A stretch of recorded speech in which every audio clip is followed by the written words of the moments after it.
Hello. Hello. I have guests for once. What's up? I mean, I don't usually have guests on my thing because fuck it.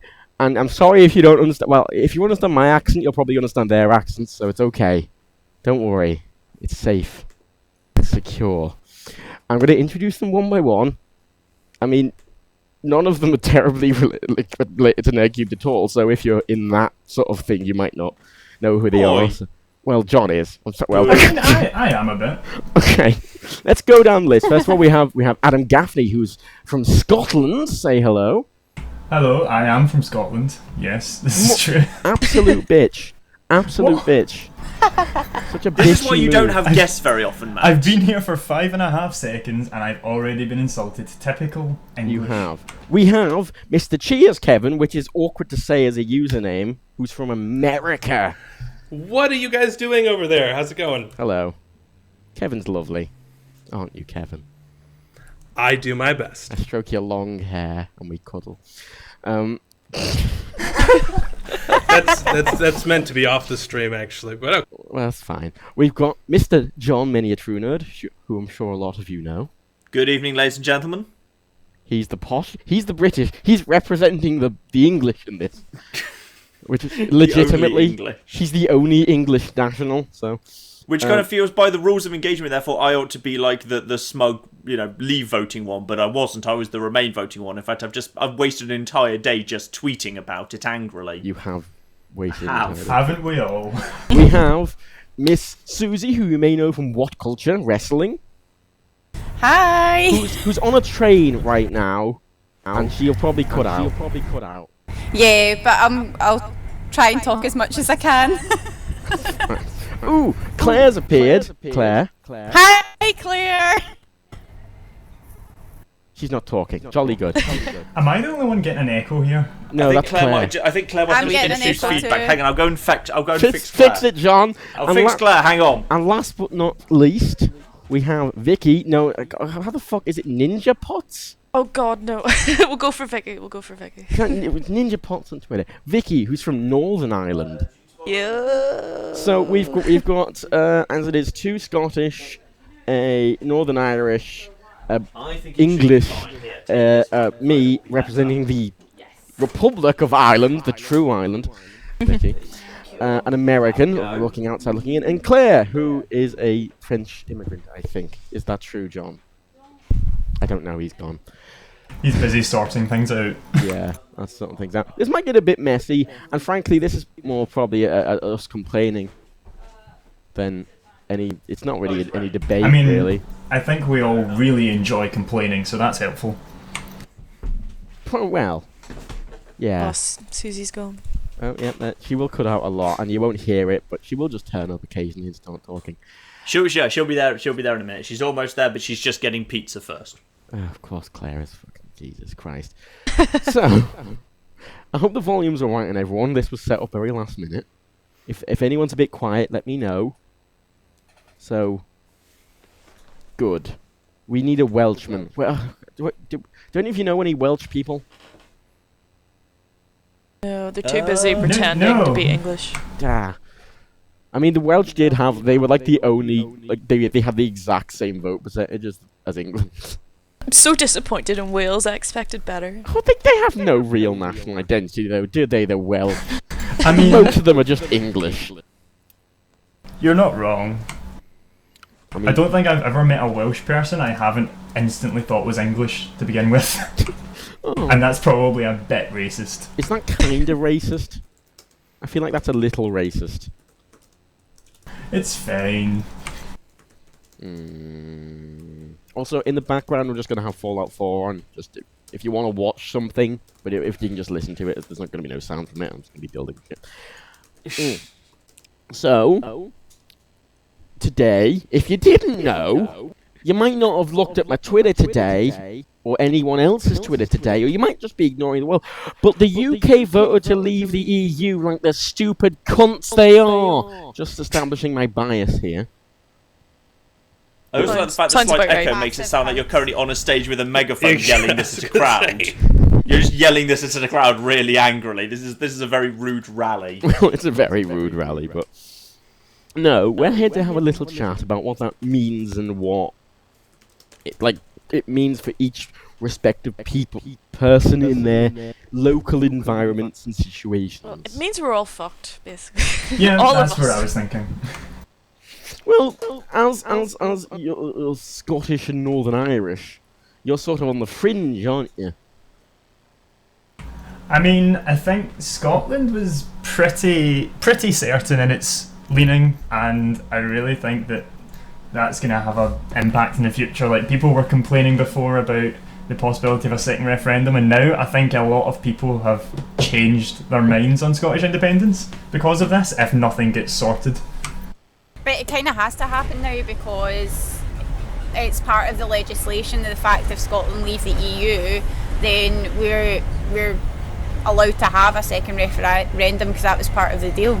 Yeah, that's true. Like, one of the main swinging points for a lot of people was, oh, you have the security of the EU, and then 2 years later we leave the EU. It seems like a lot of people are going to be burned by The that. first referendum is like a John Cena feud, so you lose the first match, but he loses the first match and then he comes back and wins the next one, so Scotland will be fine. Scotland. Yeah. Agreed. I love that. That was such a good analogy.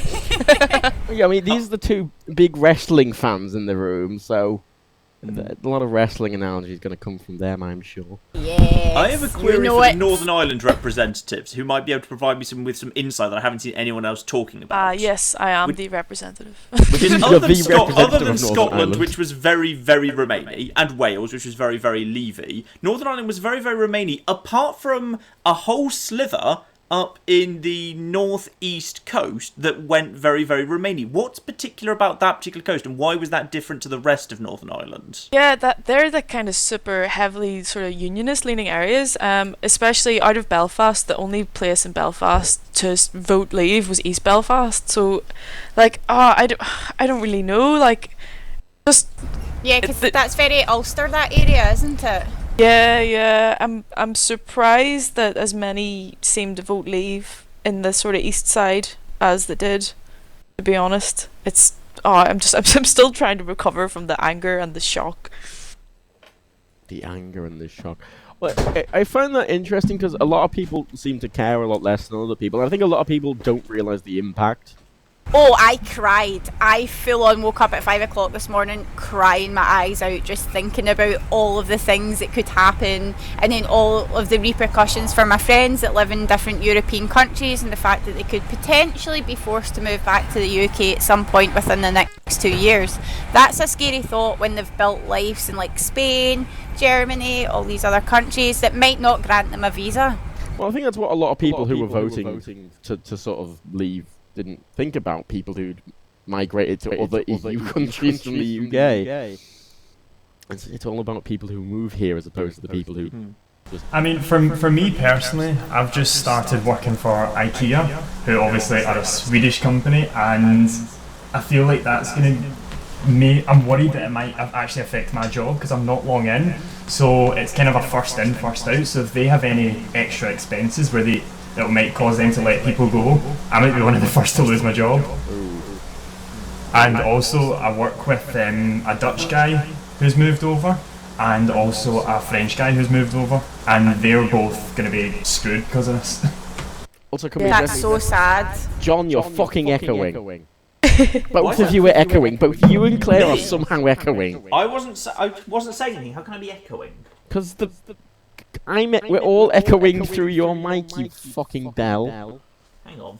Jesus, the professional YouTuber here. At the minute, we have an Italian intern, and he was saying he was only 2 when the Euro came about, and he cried even though he didn't understand it. And I understood how he felt this morning. You probably give some context to what you do. Oh, What do you do? I can hear myself. It's freaking Yeah, out. no, thanks, John. I'm working on it. I don't know how this doesn't normally happen. This is the same setup we use for the podcast. Well, you're echoing in each other. Oh my god. Go on. It's not very exciting. I run a technology startup, uses beacons, all that kind of stuff. But I'm fresh out of uni, like 1 year doing it, so we kind of rely on a lot of European Regional Development Fund kind of funding for accelerator programs and stuff. So I'm just like, fuck right now. I mean, does that like legitimately a lot of your funding come from the EU? Yeah, as well, there's number of other companies on this accelerator, like games ones, and they get a lot of funding from NI Screen, which gives money to Game of Thrones as well, and that's all European Regional Development Fund. So it's just fantastic. What's going to happen to Game of Thrones now? Did anyone consider that? No, they didn't. They didn't consider I actually have heard a lot of people talking about just the UK film industry in general is going to get screwed over by this. I don't know the ins and outs of it, but I've seen a lot of people mention it. Yes, we had a massive talk about this today in the offices. You should probably give some context to what you do as well, people who don't know, Susie. Or is she dead? Okay. I'm on-screen talent for What Culture Wrestling. I'm also head of press and talent relation for What Culture overall and the PW wrestling promotion. There we go. See? Context.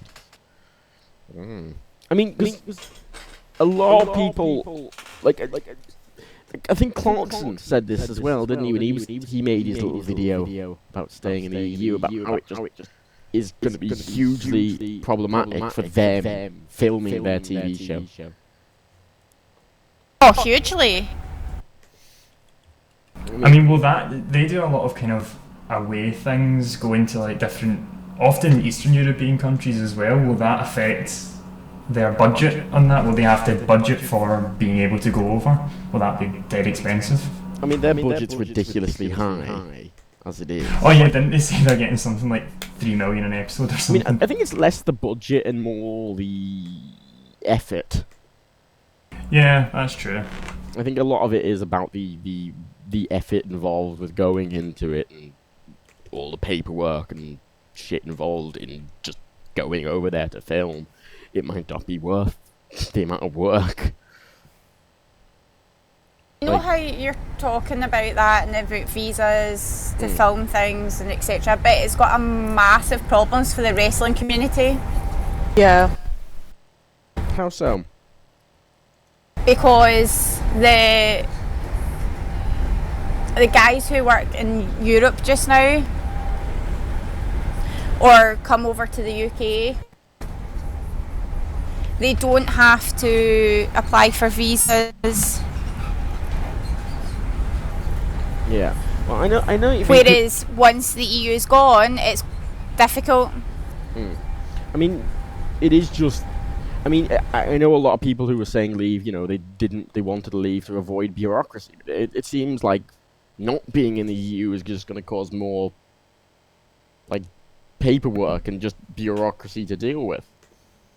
There's so many laws that are completely intertwined as well within the fabric and the structure of the legal system, which we're all going to have to be ripped out. Well, that's it, isn't it? Lawmaker. There was this talk by, I can't remember his name. He was an expert in EU law at the University of Liverpool, I think. And he basically said, no, it's going to keep. If they leave the EU, it's going to keep people like me in business for years because we have to rewrite fucking everything because of just the amount of laws that are intertwined within the EU is ridiculous. And that's another thing I don't think a lot of people realize. I mean, there was a lot of news today that came out about people who'd voted to leave and didn't think their vote mattered. Oh, that annoyed me. That was so annoying. No, that is legitimately. But I've heard a lot of people who sort of support staying say kind of try and discredit people who want to leave just by calling them stupid or they're ignorant or they're racist. And that's not true for a lot of people. There's going to be ignorant people on both sides, and that's just people in general. But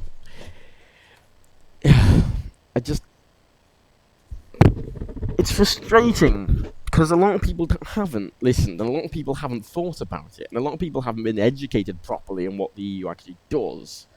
And a load of people are learning a lot about the EU now that we're leaving it because there's so much press about it, and they're going, shit. And, you know, I'm sort of wondering, like, do any of you think having, like, an actual second vote would be a positive thing or a negative thing or even a thing that should be done. Well, I was actually thinking about this because people were saying we'll have a second vote like in the next couple of weeks, and I don't really see the value in that because we just had the vote, we had the decision. Not much. Like quite a few Leave voters have said that they would change their vote if they could, but I really don't think it's significant enough that it would change the outcome. I really think that it's a case of actually maybe trying to get the campaigns to actually explain a bit more, or to get the Leave, since they were so for this, obviously, to come up with some sort of plan to actually put out some information about what they plan to do with the country, rather than just saying get rid of the immigrants and we're going to put this money into NHS and then retracting it. Well, it was Farage came out. It's like, wait, this was the big point of the Leave campaign, it's going to go to the NHS. I'm like, no, never, no, that wasn't me, that was the Leave campaign. It was sort of this very much backtracking, which is really concerning. It's incredibly concerning.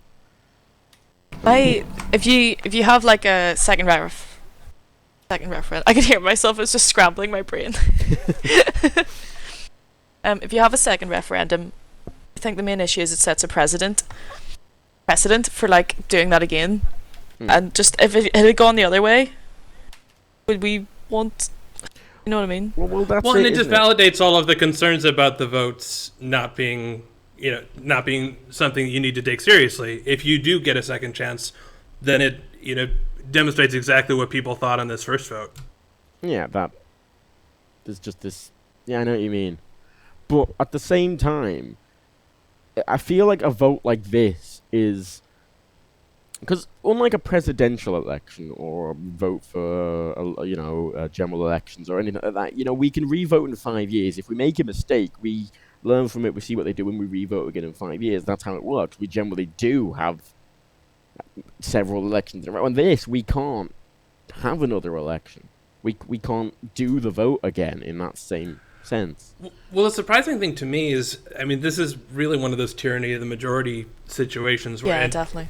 The idea that you only needed a simple majority seems crazy to me. And then obviously I'm coming at this with a background in, living in the United States where we're all kind of, certifiably insane.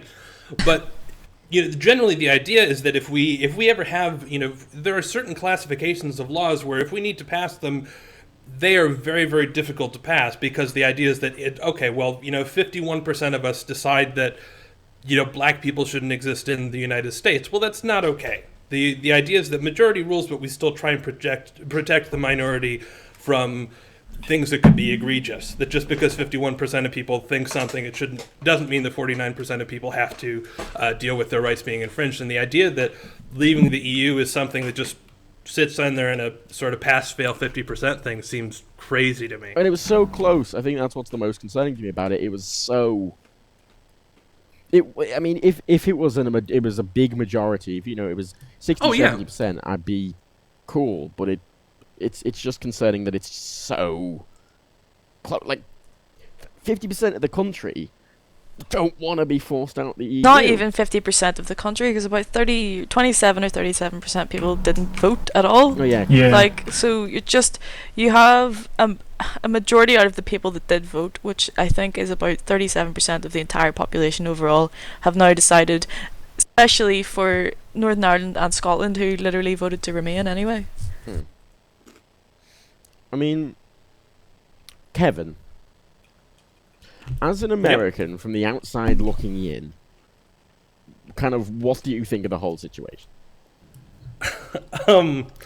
It's very satisfying from a you don't get to make fun of us as much anymore perspective. Because Trump's not so bad really anymore, is he? No, really it's not. It really is shocking though that you can make such a big decision with a single simple majority. It seems like, obviously I'm not privy to the downsides of the EU. From the outside, having an EU passport looks amazing. It looks like, wow, you get 27 different countries that you can just go into and work and live and do whatever. And you all just voted to take that down to one. So it seems kind of insane. Obviously, I'm not privy to all of the downsides, and I'm trying to read up on it, but it certainly doesn't seem like something you would give up without an awful lot of consideration. And the idea that a government can just call a referendum and say, all right, well, let's go ahead and do this. It seems like the system needs more protections than that. I mean, what's to prevent like a 51% majority going and saying, hey, let's join the EU now? Like, the idea that you can flip-flop that quickly seems insane to me. Yeah. I think the thing with the downsides of the EU is that for even people who have lived under the EU for their entire lives, most of us barely even know that a lot of the like sort of laws that they have specifically passed and a lot of the downsides they have. Like, we had to do a lot of research, so even for someone coming in from the outside, you don't even know where to start. And so explaining this to people from the outside, we have to do so much research on our own, and a lot of people didn't do that research. And that's the problem, is a lot of people just took what the politicians were saying. And I mean, you'd think after so many elections and so many referendums in the last few years, people would have learned to not just take what politicians are saying at face value. You would have thought, wouldn't you? It's surprising to me because it feels like, because you guys are not on the euro, it feels like you are the most protected. Like, I can understand being just terrified about, there is one central bank that controls financial policy across all of the EU, and so we can be screwed over because, representation or because other countries. Yes. Like, I can understand that, but you guys aren't on the euro. So, like, what is the... I've been Googling around for days. Like, what are the arguments for leave? I haven't found anything, really. Honestly, and a lot of people who... I know a few people who want to do a left exit, so they want to do, like, a Brexit, which is a progressive exit, but they are few and far between. And I don't want to tar all the levers with the same brush, but a great deal of it comes down to a bit of hesitation around immigration, especially with the Eurozone crisis and Syria, even though it's literally nothing to do with, like, the EU member state stuff. People are like, oh, I don't like that. There's fewer jobs for British people, therefore let's have an EU referendum. And that is not what all people who voted leave think, but it was certainly a lot of the fear was rooted in that.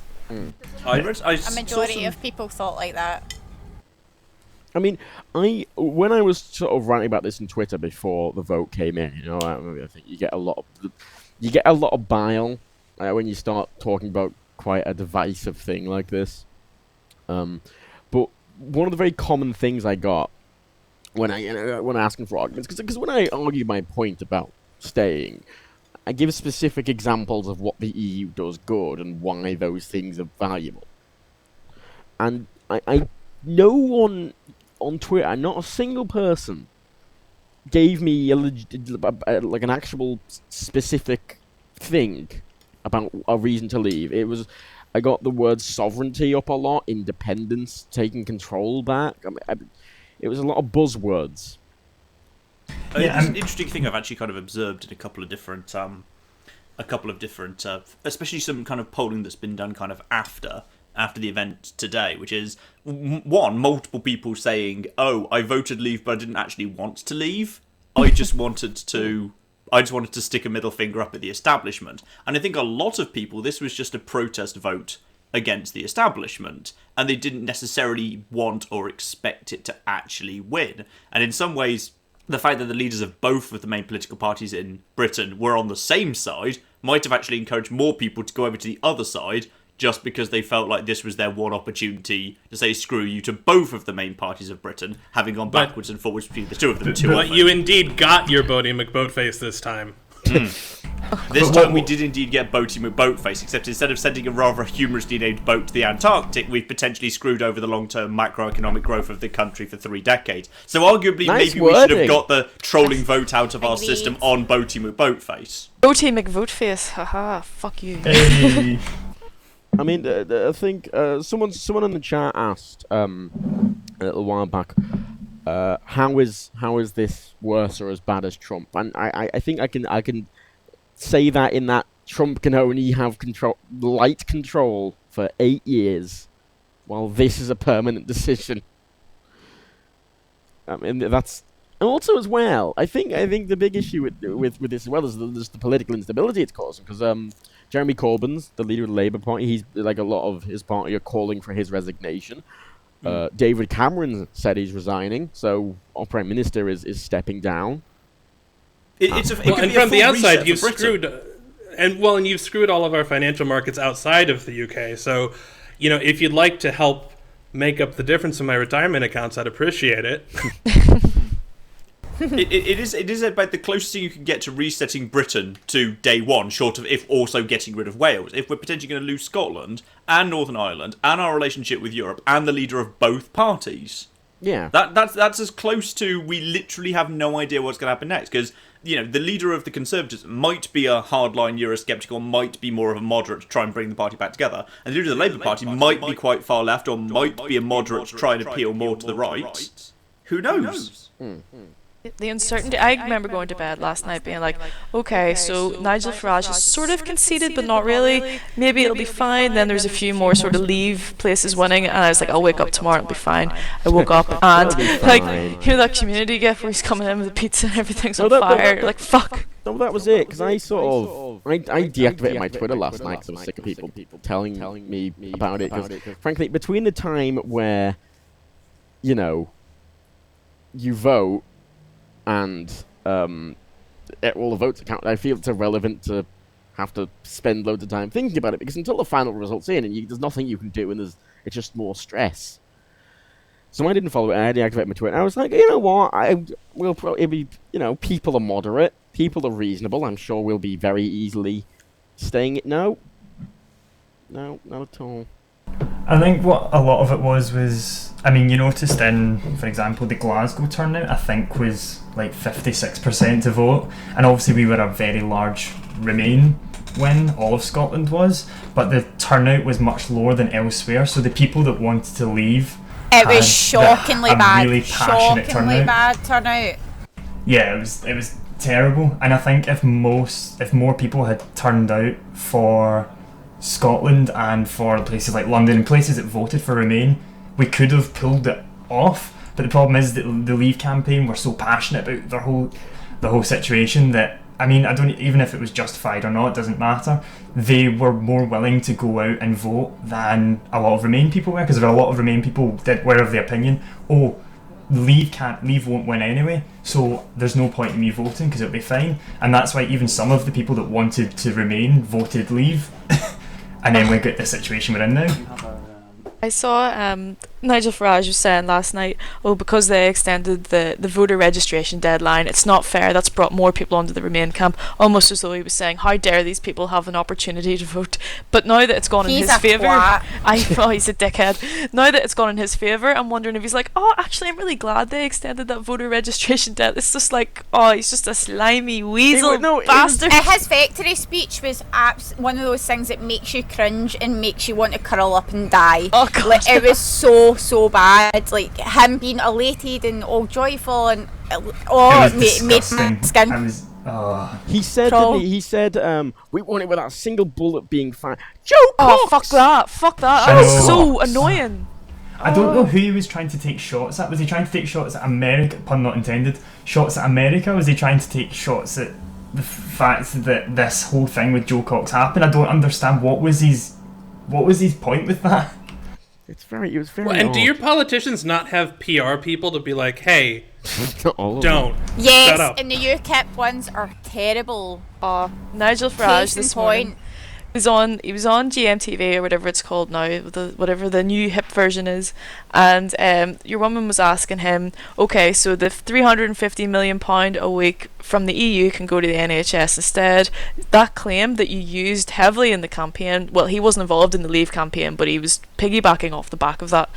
She was saying, was that a lie? And he was like, oh yeah, it was a mistake. It's like, you fucking twat. There's a mistake, and then there's telling people that you're going to invest £350 million a week in the NHS. Whether he said it or not, he was technically part of that side of the campaign, whether he was directly involved with the campaign or not, and he should have been trying to say something to them about that. Well, yeah, he never said, did he? He never publicly said, no, we can't give. He never mentioned it. He just went along with it, and he just went, it'll be fine. Yeah, that's as much as a sort of admission of guilt as anything. If you just because you didn't say it doesn't mean, there's ignorance and there's negligence, and it was just him being negligent. The thing is, I think he knew that that would bring people round, and it did bring some people round. I mean, I think even a couple of people in my family, a couple of the older people, voted leave because of that point. And it brought quite a lot of people round to the idea of leaving the EU. And then, so he was sort of thinking, oh, we'll just run with it until afterwards, and then we'll figure it out from then. I think there's a lot of it, though, isn't it? A lot of it is, we'll figure it out after the vote. Because there isn't any plan. Which is wrong. Which is so wrong. The thing is, they clearly didn't expect to win, because he'd given up. He basically said, oh, Remain's probably going to win it. So he thought, what's the point in coming up with a plan, when really, if he'd came up with a plan, he might have been more confident before the vote started. Well, there was the whole, wasn't there, but apparently there's a poll that something like 50% of people planning to vote for Leave thought the vote was going to be rigged.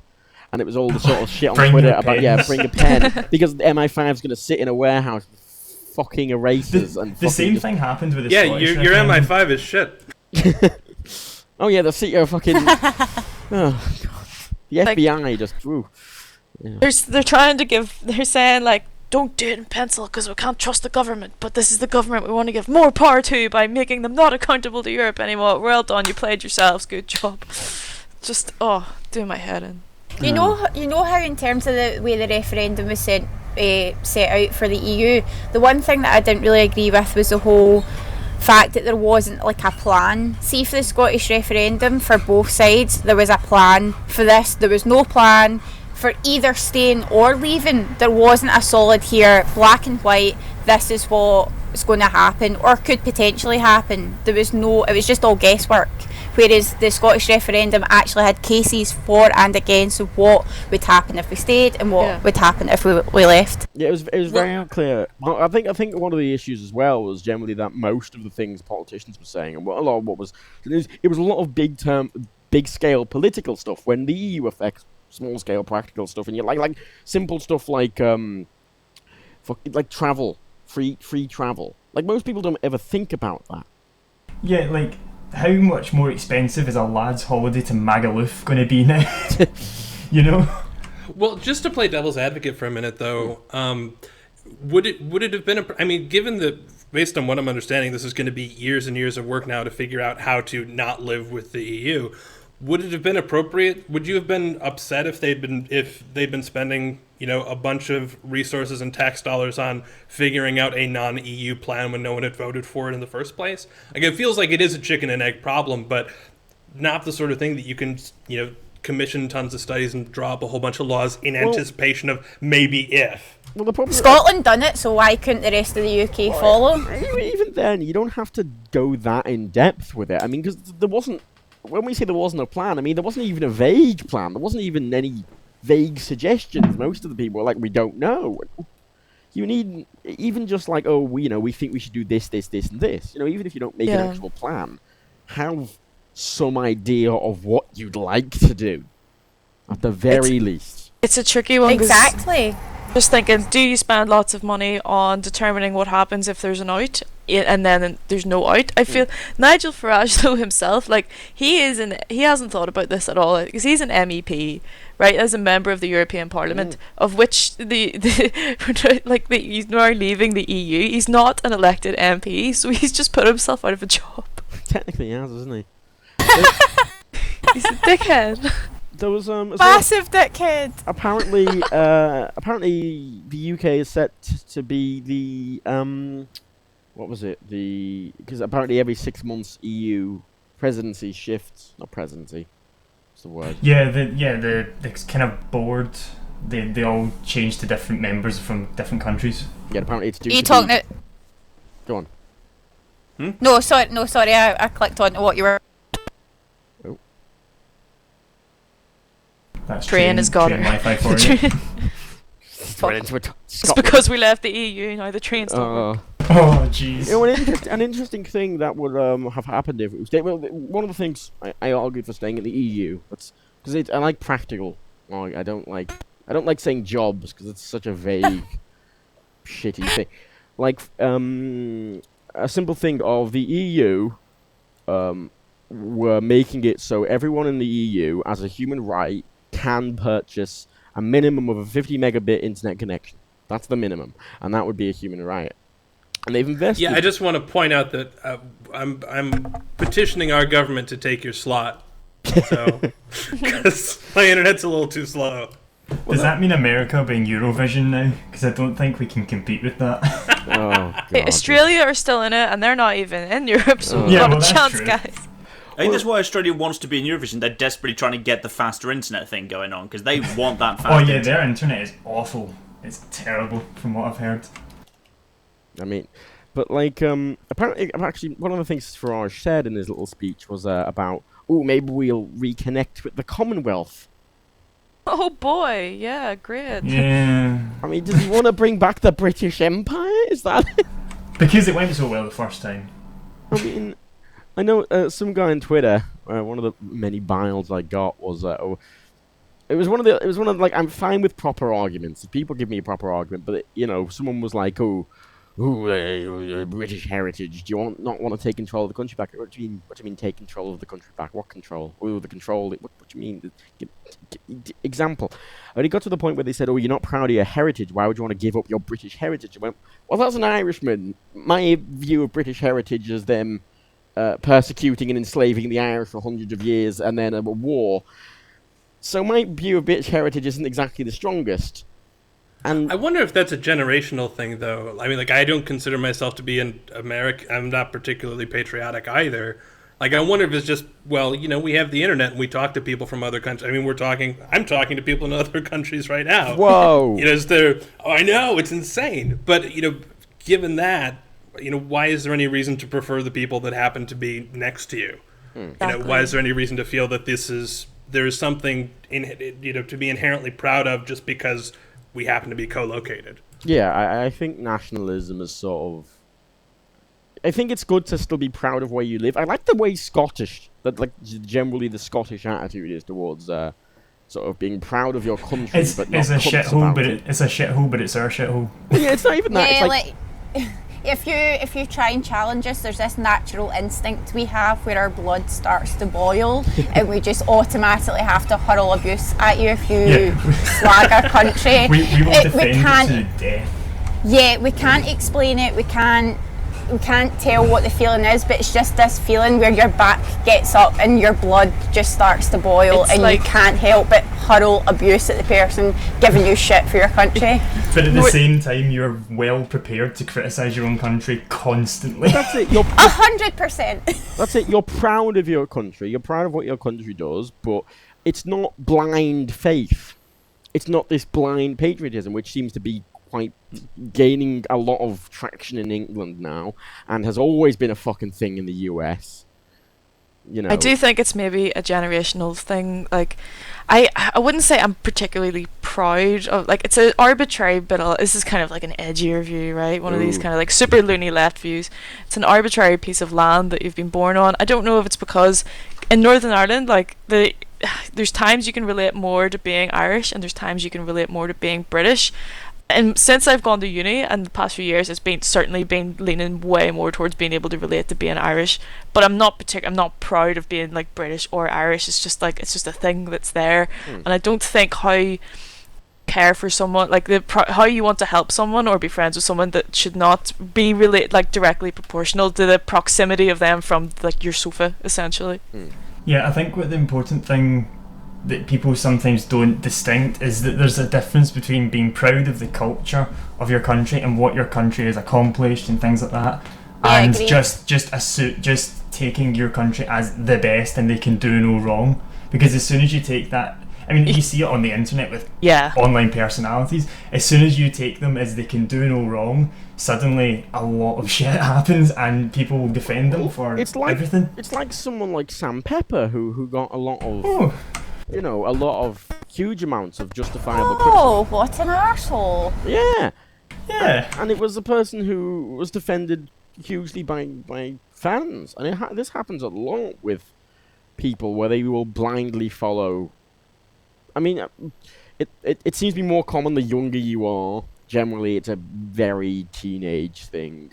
I've no. Oh, well, think back to when you were that age and like what you were like as a teenager. I mean, I was the same. Like, I had that blind faith when it came to some people. Even as a 25-year-old, the whole Toby Turner stuff gave me a shock. Like, I couldn't quite believe it at first, but then obviously being an adult and knowing better and knowing to like get your facts and things like that before you make a judgment. But you can see why younger people follow blindly, and that's just kind of how it is when you're a teenager. You just don't know any better. I will personally still defend the Undertaker to the death, though. to establish Good to know. my sort of like thing in that about blind faith, I was friends with Onision when I was a teenager. Oh dear. Yes. I'm sorry. Yes. I am very sorry. There we dear. go. Just out of interest, like, did your parents vote leave? 'Cause mine did, even though I voted Remain. So it was sort of like, ooh. Are you asking No, to everyone? my mum voted for Remain. Just out of interest, like if it is a generational thing. Everyone in my family that could vote, aside from from the ones over 70, voted stay. Everyone over 70 in my family voted leave. God, yeah. See, I actually think I'm lucky because all the people. Well, my mum's 63, but my great uncle is 83, and he voted to remain because he knows what it's like to go through war on your own and all of that stuff. Well, this is the thing. My father voted to remain, and his reason for it is he doesn't care. He's Irish. He's because I'm a British citizen because my mother's British, but he's not. He's an Irish national. You just get the right in the UK that you give for Irish people. But he voted to stay purely because of Ireland, because he's very concerned about the tensions between the North and South. Oh God, yeah. Because that's a physical border. I am so concerned. Like, see, it's quite easy to surround yourself. Like, so a lot of my friends from secondary school would have been like, okay, I'm voting leave, fuck this, blah blah. And I think it's a lot to do with socioeconomic pressures as well, and needing someone to blame. So, but a lot of my friends from uni are like, no, vote Remain, and I felt like I was kind of in a bubble, and I was just shocked.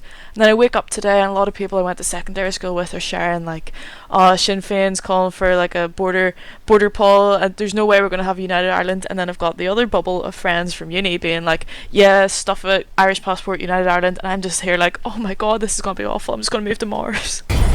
I would love to see a United Ireland. I kind of feel like if they were going to do it, now would be the time, Yeah, especially definitely. with everything that's going on. And I mean, that would warm my heart so much if we could see this really, really transform the United Kingdom in a way where Northern Ireland and Ireland will actually become a country again, the one country, and for them to have sort of the same similar views now, and kind of like the generations are catching up. For that to happen would just be a magical moment, not just for Ireland but for all the countries surrounding Ireland. It would be amazing. I saw on Reddit we should have like the United Nation of crack, so we'll just get all the Celts together and we'll just have a big banter nation. Yeah. Sweet. Get Cornwall But just in not on the it. I want Welsh Cornwall after what they've done. independent. Jesus. Like, it was make Cornwall independent. Apparently there's fucking a petition to make fucking London. Oh yeah, I've seen that. London, one. London. yeah, I actually see Scotland. this. Like, if everyone was like completely willing to put aside anything they previously believed in and just thought rationally, what's the best way to basically con Britain out of what it's just voted for and save Britain as best you can for the sake of providing, you know what, we followed the letter of the law, but we're still in the EU, so screw you. Make London an independent city-state, then keep London in the EU because it voted to remain, and then just have the independent city-state of London immediately negotiate free access of goods, services and people with England. England gets to be not in the EU, but it just happens to have a really porous border with London. Job done. I mean, What if we rename London to the Vatican too? the Vatican. Is that the City of London's kind of some like the actual like City of London bit in the middle? Isn't it some kind of weird independence thingy? Yeah, there's yes and no, 'cause it's got its own mayor, kind of, but it has to abide by all the laws of the actual London, and it's a very tradition-based thing as opposed to actually, meaning anything politically. It's one of those things like a cleric can graze his Yeah, goat on the common's grass or something. I mean, he could, but he probably doesn't.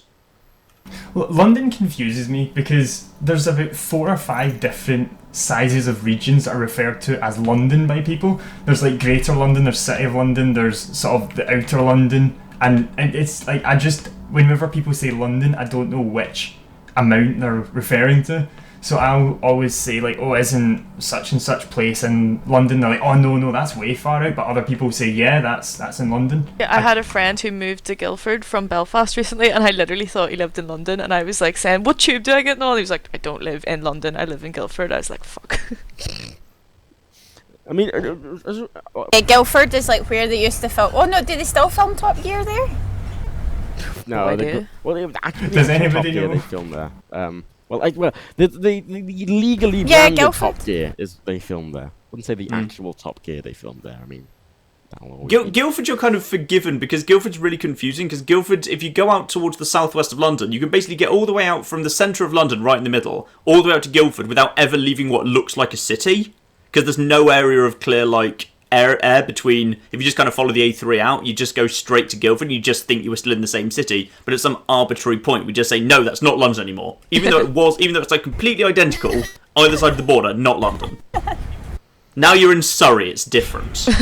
See, no, I think you're insane because none of London looks like a city at all. I'm from New York. You don't look like a city. You look like a very, very, very large village. Well, none of our towns look like It's towns. wonderful. It is the magical thing about London. But no, none of it looks like city. I mean, yeah. I mean, to go on to another point, Claire, are you there?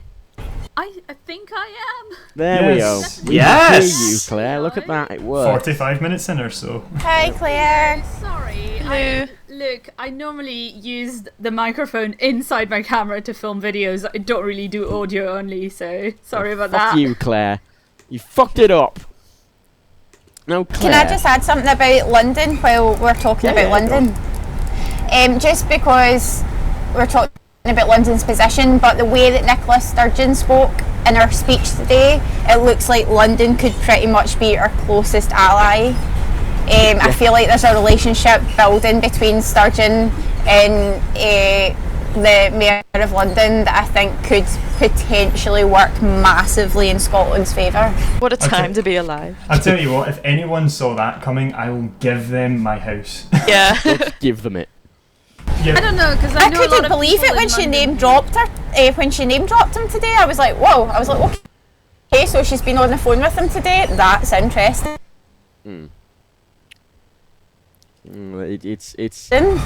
It's odd for it's interesting because it seems conflict does bring unity in some ways. Because after the original Scots referendum, it was like, oh, these twats down in London making all those decisions. Now, no, they're friends now, technically in some ways. I mean, But it's also kind of changed around because after the Scottish referendum, there was a huge love bomb by the north of England who were just like, yeah, go independent and take us with you. And now all of a sudden the northeast went very, very strongly out and yeah. I mean, Which is sad because I really like York. I mean, Newcastle itself, the actual central bit of Newcastle, voted, and that was it. Liverpool all voted in because Liverpool's extremely like Labour and extremely just I don't know. Liverpool's very that, and and Manchester I think as well. That was pretty much it for the north. Was it Newcastle that was the one wee tiny bit of yellow in amongst all the just blue? the single middle bit and nothing else. Oh god. I'd just like to apologise on Matt's behalf to anyone who lives in Leeds. We know you're there. We love you. I don't. There's nothing wrong with Leeds, Matt. It's a nice. Well, it's okay. Be realistic.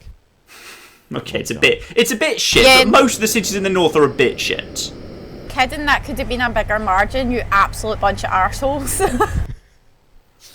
Now, Claire, Hello. there you are. Now, am I correct in saying you are a French immigrant? I am a French immigrant. Now, you have an interesting perspective on this, as someone who's sort of moved here from the EU. And what's your sort of opinion on it, on this whole situation? You were complaining on Twitter earlier. Yes, I was complaining on Twitter earlier because, you know, we don't really know what's going to happen to us, which is the main sticking point, right? Is that in this campaign, we've seen a lot of scapegoating of immigrants, including immigrants from the EU, and we're the ones who have to, be here whilst this campaign is going on, sit here and not get a say and be some of the worst affected. And, as much as they've talked about us and about just the fact that we come in and take everybody's jobs, we've not heard any plan from Leave, any idea from Leave about what's going to happen to migration from within the EU. And, you get this idea that, can anything even happen to migration within Europe? Because you cannot be you cannot be in the common market without having free movement of people, because free movement of people's goods and services and trades, you can't take one and not the other, because there's a lot of migrants from the UK in other places in the EU, and we don't want them to be fired from where they live either. Someone said baguette out, Frenchie. Oh yeah, I regret, that was me, looking at sorry. those. yeah, that's right. That's fine. He has been joking about voting Leave to me quite a lot. Yeah, but that's when when I did that, I assumed Remain was going to fairly handily win by a few percentage points on the night. Oh, thanks, fucking like every Damn it, other- John. Damn it, This John. is your fault. What are you doing? Don't blame me. I didn't sound like I John, didn't you're bother to vote, letting 'cause the I team down. did actually go out. John I did actually- personally submitted 1.7 million votes for Leave. I did the best I could. I've got like Fuck away. 40,000 subscribers in the UK, and I was bugging them Oh, like look at hell you to vote bragging. Remain. Look at you bragging. We humble brag there. subscribers. In the UK. The thing that terrified me In was the the UK. guy on BBC News saying, I wanted to vote, I voted Leave, but I didn't think my vote would count, and I No, regret it, and I there was changed my mind. I'm like, multiple people. dude, why? Why the fuck did you do that? Yeah, they're the middle finger at the establishment lot. They didn't even really consider the possibility Leave would win. But that's because you guys are used to having voting systems that don't really make your votes count. It's actually Yeah, probably that very reflects, you know, that's- that reflects poorly on the voting system more than it That's reflects true, poorly on the especially people. for Scotland. Scotland's is mildly better, but it could still be a lot better. Like, we've got the two different ballots where one is based on the proportion of votes and the other is the same system as the UK government. But I would really prefer it was entirely based on the proportion of votes. But that's Yeah. never going to happen because Yeah, people seem to have a true. phobia of hung parliaments. When you're electing MLAs, so members of the local assembly in Northern Ireland, you could use PR, and it's fine and it's grand, and it Well, encourages people to vote for smaller parties without worrying about their vote being wasted, Well, which unfortunately makes me agree with Nigel Farage on that one point, which I hate. Oh, Yeah, but the point of Nigel Farage is that he, like most of the right-wing parties that we're seeing pop up all around the UK, they are a protest vote. Yeah. They are a protest vote, and they are so just deeply unpleasant that most of the population agrees that they probably shouldn't be allowed to govern us. And so, and therefore, they are used as kind of an argument for not having proportional representation. But the point is, the only reason they are able to say that it would be better if it was them and you should vote for them is because they have never had to do any of the work. They've never been elected anywhere. They have maybe one or two seats that are like their flagship, and they're not, they are able to say, well, we're the martyrs, we're being mistreated, we're being portrayed as racist whilst we're not. And, clearly they have said things that prove that they are. But they They're are cunts. able to do that because they've not been in positions of power. And, in that with Farage recently, this morning, where, when he's actually asked to present receipts and show his work, he's like, oh no, actually I lied.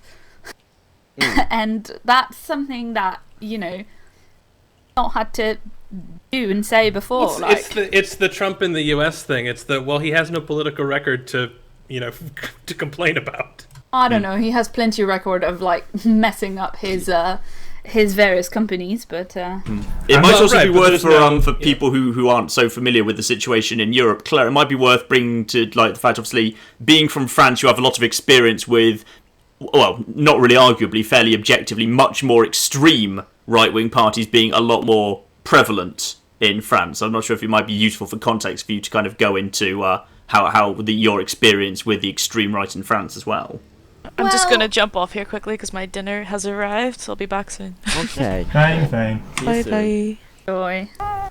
Well, the thing with the far right in France, it's not that we have more experience with them necessarily in government, because like I was saying, we're always making the argument against proportional representation that we do not want Marine Le Pen to be in charge of anything, which, you know, I agree with that, but it doesn't, you know, we have a voting system for presidential election, which means that, which is in 2 rounds, 2 weeks apart, and so in the first round you vote between like 15 different parties, so you'll have the main 3, the kind of our equivalent of Labour, the Lib Dems and the Conservatives, and then you have a bunch of different parties on the side, and we have the equivalent of, you know, the Looney Party, the Pirate Parties, things like that, but we also have a party called like Fishing, Nature and Tradition.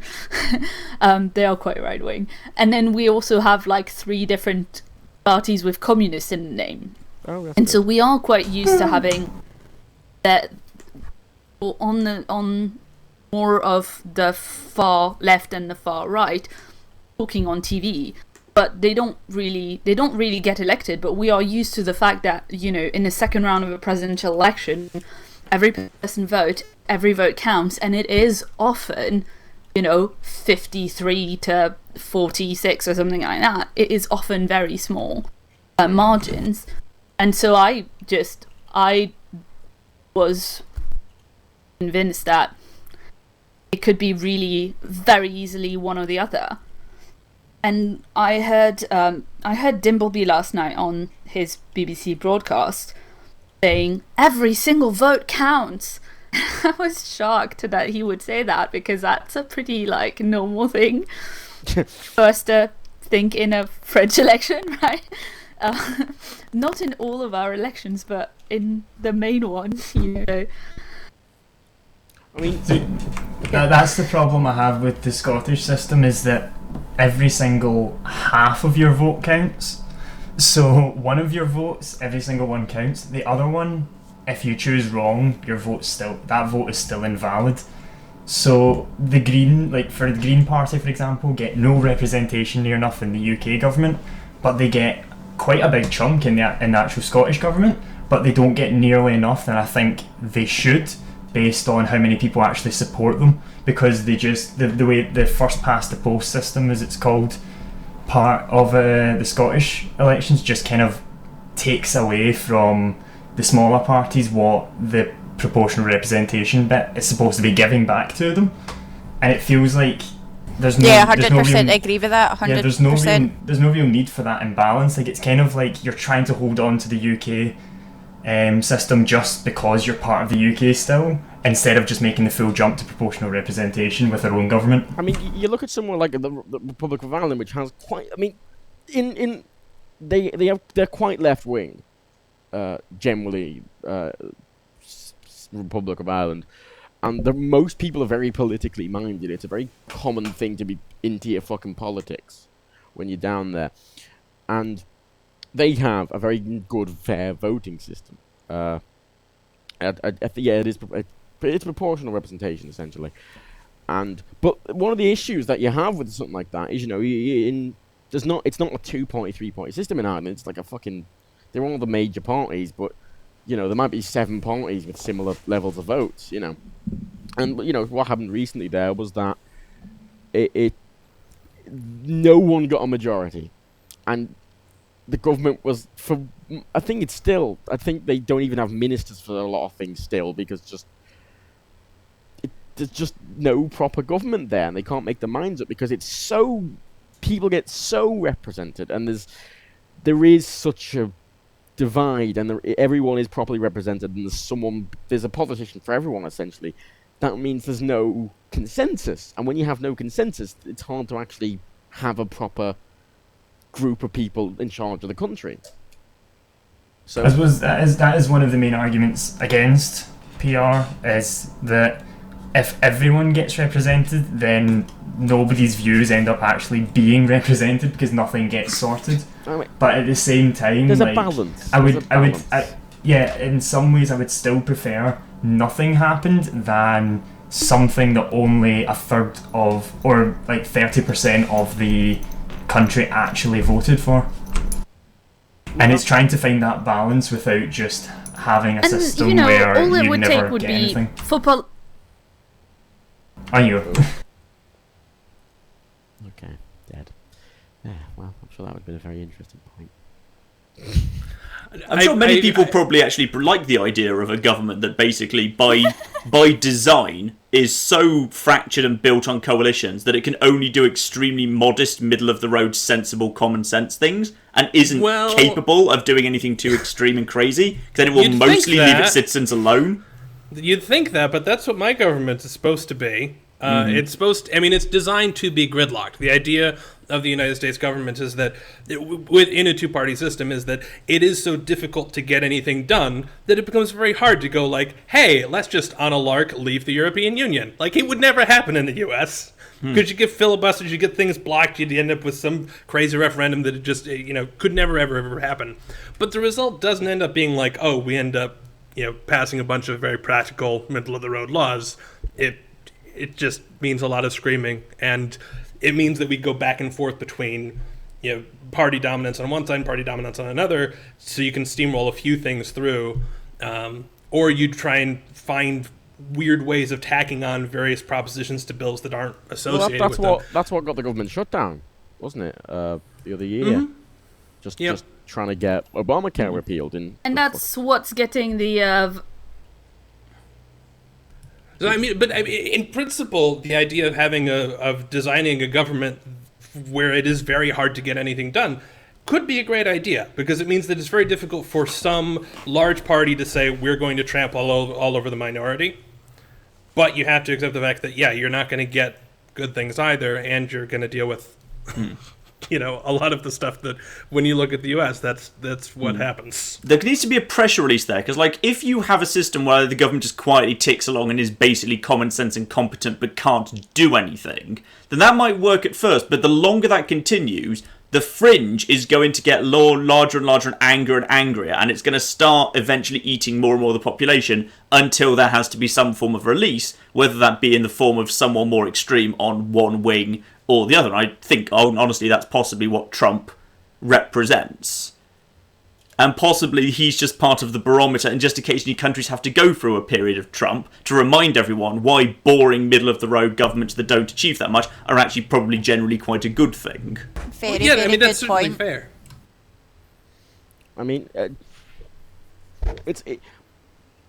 It's very hard to balance, because in something like America, this is the problem with Bernie, I think, in a lot of ways, in that he just wouldn't have been able to get anything passed if he got in. Just because. But at the same time, because it is a gridlock system, the presidential directives actually have a lot of crazy power, just in the sense that they're in effect for a while until they get thrown out by our courts, or countermanded by our legislative branch. So it's becoming this sort of weird situation where the president strangely has sort of some additional power, more than kind of was initially planned, just because everything else is gridlocked. So it's fair enough to say that we can vote an idiot into the U.S. presidency for maximum of 8 years, and then it'll all go away. But most of the stuff doesn't get repealed. A lot of the stuff that Bush, a lot of the edicts that Bush sent out are still in effect. We're not countermanded by Obama. A lot of the stuff that Obama's put out there is not going to be countermanded by whoever ends up in office as well. Because when you have this gridlock system, the moment that you have a little bit of power and you worm your way in, if you look at a lot of the bulk collection stuff, I don't know how much of this is, I don't know. Maybe you guys are terrified about the U.S. spying on you guys as well. But a lot of this is coming in just a matter of, like, there's not, it's a matter of trying to give the system more power than it has because people are fed up with the gridlock, and so it does get more dangerous, I'd say, like, as you're saying, that issue of needing some sort of release, and this is what we're doing. We're just trying to sneak in kind of more and more power into systems that really weren't designed for it. I think there's kind of three things that might be coming up simultaneously that's kind of, I think, just from my perspective at least, are kind of slightly worrying, which is, one, Trump now seems like a viable contender for the White House, and he's said many times he doesn't think that the US should necessarily be funding world security as much, he shouldn't be funding NATO as much, that America shouldn't be acting as the world's policeman quite as much. At the same time, the EU seems very, very weak. UK's just pulled out of it. The EU itself doesn't seem desperately effectual. And at the same time as all that's happened, Russia has been kind of invading its neighbours a little bit. And I'm slightly worried that if, like, as some people are saying, the best case scenario would be is if Britain leaving triggers a whole bunch of other countries to leave, then maybe we'll be able to help build something new up that's much better. It's like, you could do that, but I suspect by the time you did do that, some of those countries in Eastern Europe might actually kind of moved into the possession of Russia by the time you got round to it. So do you feel that that's what's triggering kind of the more recent trend toward nationalism, is like a second Red Scare? I think if anything, I'd say actually from what I hear, like, people in Europe seem under-scared of Russia, given they have literally been sending ground troops into their neighbours. I'm almost slightly confused as to why Europe isn't spending more time worrying about Russia. I think the thing is that they're too busy ignoring Russia invading the likes of Ukraine as if they're trying to build up the USSR again, and they're too busy focusing on ISIS, who want all of the attention and are getting all of the attention. And because they're getting all the attention, it's taking away from these other problems that could actually be much more serious than ISIS, for example. Yeah, that's so true, what you say. And that, it means, speaking about Trump and what his thoughts on nationalism and stuff, I think he made that apparently clear when he done his speech today in Scotland, because he was in Scotland today. Yeah. He was very, very happy that Britain's taking their country back, as he says. And I think he said something about the fact that people are angry, and it's the same situation in America. People just want to take their country back, and he went on this big whole speech about borders and I get so annoyed Trump by that, being... though, because back from what? It's like, make America... What do you mean, make America great again? It doesn't mean... The phrase means... It's meaningless. It's like the whole, we need to take back control of England. And it doesn't mean anything, and it's very frustrating to me. Well, it means some things, but people don't like to say out loud what it kind of does code to mean. I don't even think... Yeah, I agree. I don't even think it's necessarily that. I think that there is this attitude that at some point in the past, it was easy for everyone to go out and get a job and have their white picket fence and their... we have the expression, the American dream, that's supposedly dead over here in the U.S. And it is just sort of this idea that at some point things were vastly better. So it's not just a matter of racism and discrimination and that sort of thing. I think there really is this sort of attitude that somehow everything has gone south, and all of a sudden, that the fact that, Joe Voter is sitting on the couch drinking beer and can't get a job is somehow this thing that we need to fight and take back. I can see need to make how this country that's- great again in that sense. I can see how that works for America. I think I don't feels see like that necessarily something works. that's generally... Sorry, go ahead. Never mind. Yeah, I feel like that's something that's generally... that happens everywhere. What? I think Claire's on a really big delay for some reason. Claire, you might want to try just closing down TeamSpeak and then reopening it. Okay. Damn it, Claire. Yeah, I think one of the things with the UK is that we have our two main parties that are always the main elected ones, Labour or Conservatives, and so nobody else is going to be the Prime Minister. It's going to be either the Labour leader or the Tory leader, and so for the last good few years it's been the Tory leader, and they're doing all these different conservative things because of course they are, that's what their policies are. Hold on. And then these other smaller parties are getting a bit of traction that are taking away the attention from what the Tories are doing and pinning it on these different things. And so these things, like the immigration and such, while they may actually be viable issues there, the real issues aren't actually being concentrated on because they're too busy focusing on the smaller issues that people like UKIP are coming up with. And so the things like the Conservative cuts and stuff like that are actually affecting this aren't being approached and aren't being spoken about.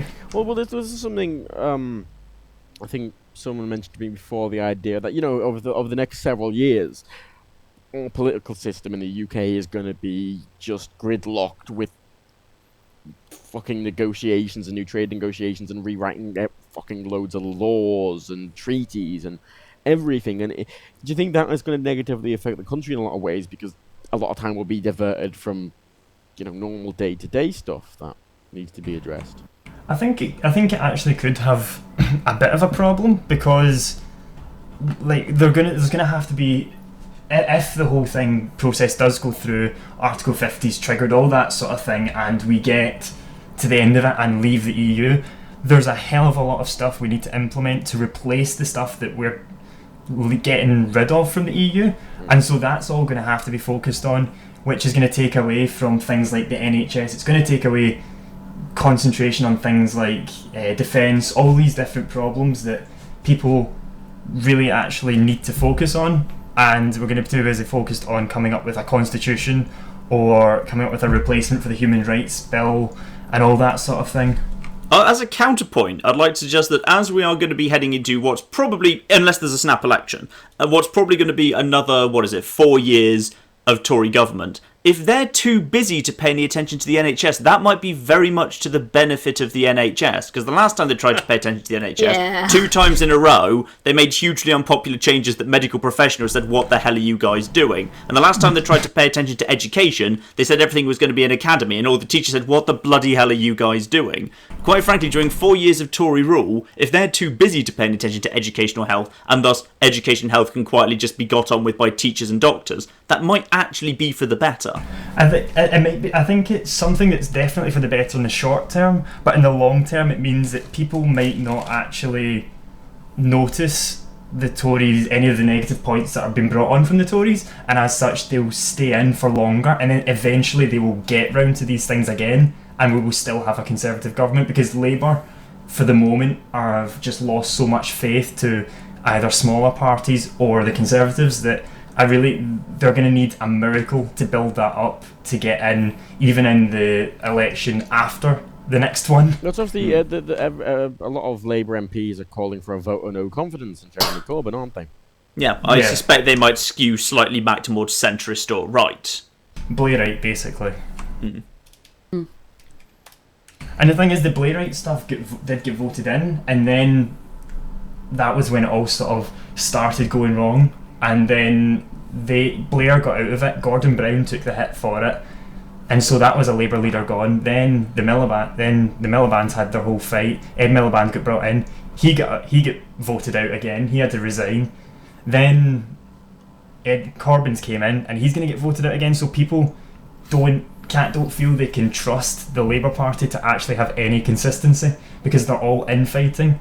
And I think the elections actually brought that about in the Tory party as well, but not enough to offset the Labour infighting, and so it's still going to be a Tory majority, I think. I mean, I think confidence in politicians is a hard thing, and the Labour Party it's just so. I mean, even though Corbyn is, I generally like Corbyn, he's been bad at unifying his party. And that's very important. And even Cameron was bad at it during this referendum. And it makes people lose faith in the politicians, and that's why they're going, I think, to these more right-wing kind of parties, these more extreme right-wing parties, because much like Trump, it's the whole no-nonsense thing, isn't it? Yeah, it's people are getting sick, or it's the whole Hillary Clinton problem as well, is that they will say whatever might get them the votes, and people unfortunately aren't that stupid, don't notice that, and as such go to the parties that are actually, while their policies might not be the best for the country, they will go to them because they at least have a conviction and they say this is what we want to do, and it doesn't change as it goes along. However, I think the Tories will find that they have a problem now because they are going to have to renegotiate a lot of things with the EU as an external party now, and the EU right now is kind of pissed off at us. Right? Oh yeah. Like the EU, but someone was talking earlier about how because the UK isn't in the Eurozone, we're kind of very protected here from fluctuations within the Eurozone, and we're kind of already in a pretty good position in the EU, and we already have this kind of like, this is our special position because we didn't want to be completely friends with you. We're going to be slightly on the side because we're an island and we're not really part of your continent. And already had that little divide there that I think a lot of continental Europeans are a bit annoyed with. And I was just talking to my dad on the phone earlier, and he was saying that the mood in France right now is that the EU is there's a lot of frustration. Like, all right, you've decided you want to vote leave. You don't get to do that speech that Cameron did saying we'll take our time. Now you have to leave because you don't want to be in this with us. Fine, you can go. And I think they will find that they will not come to the negotiations table with the kind of weight that they believe that they can bring. There's a very strong dissociation of kind of like, there's very strong cognitive dissonance between the UK and the rest of the EU, between like how well we think that the EU has done.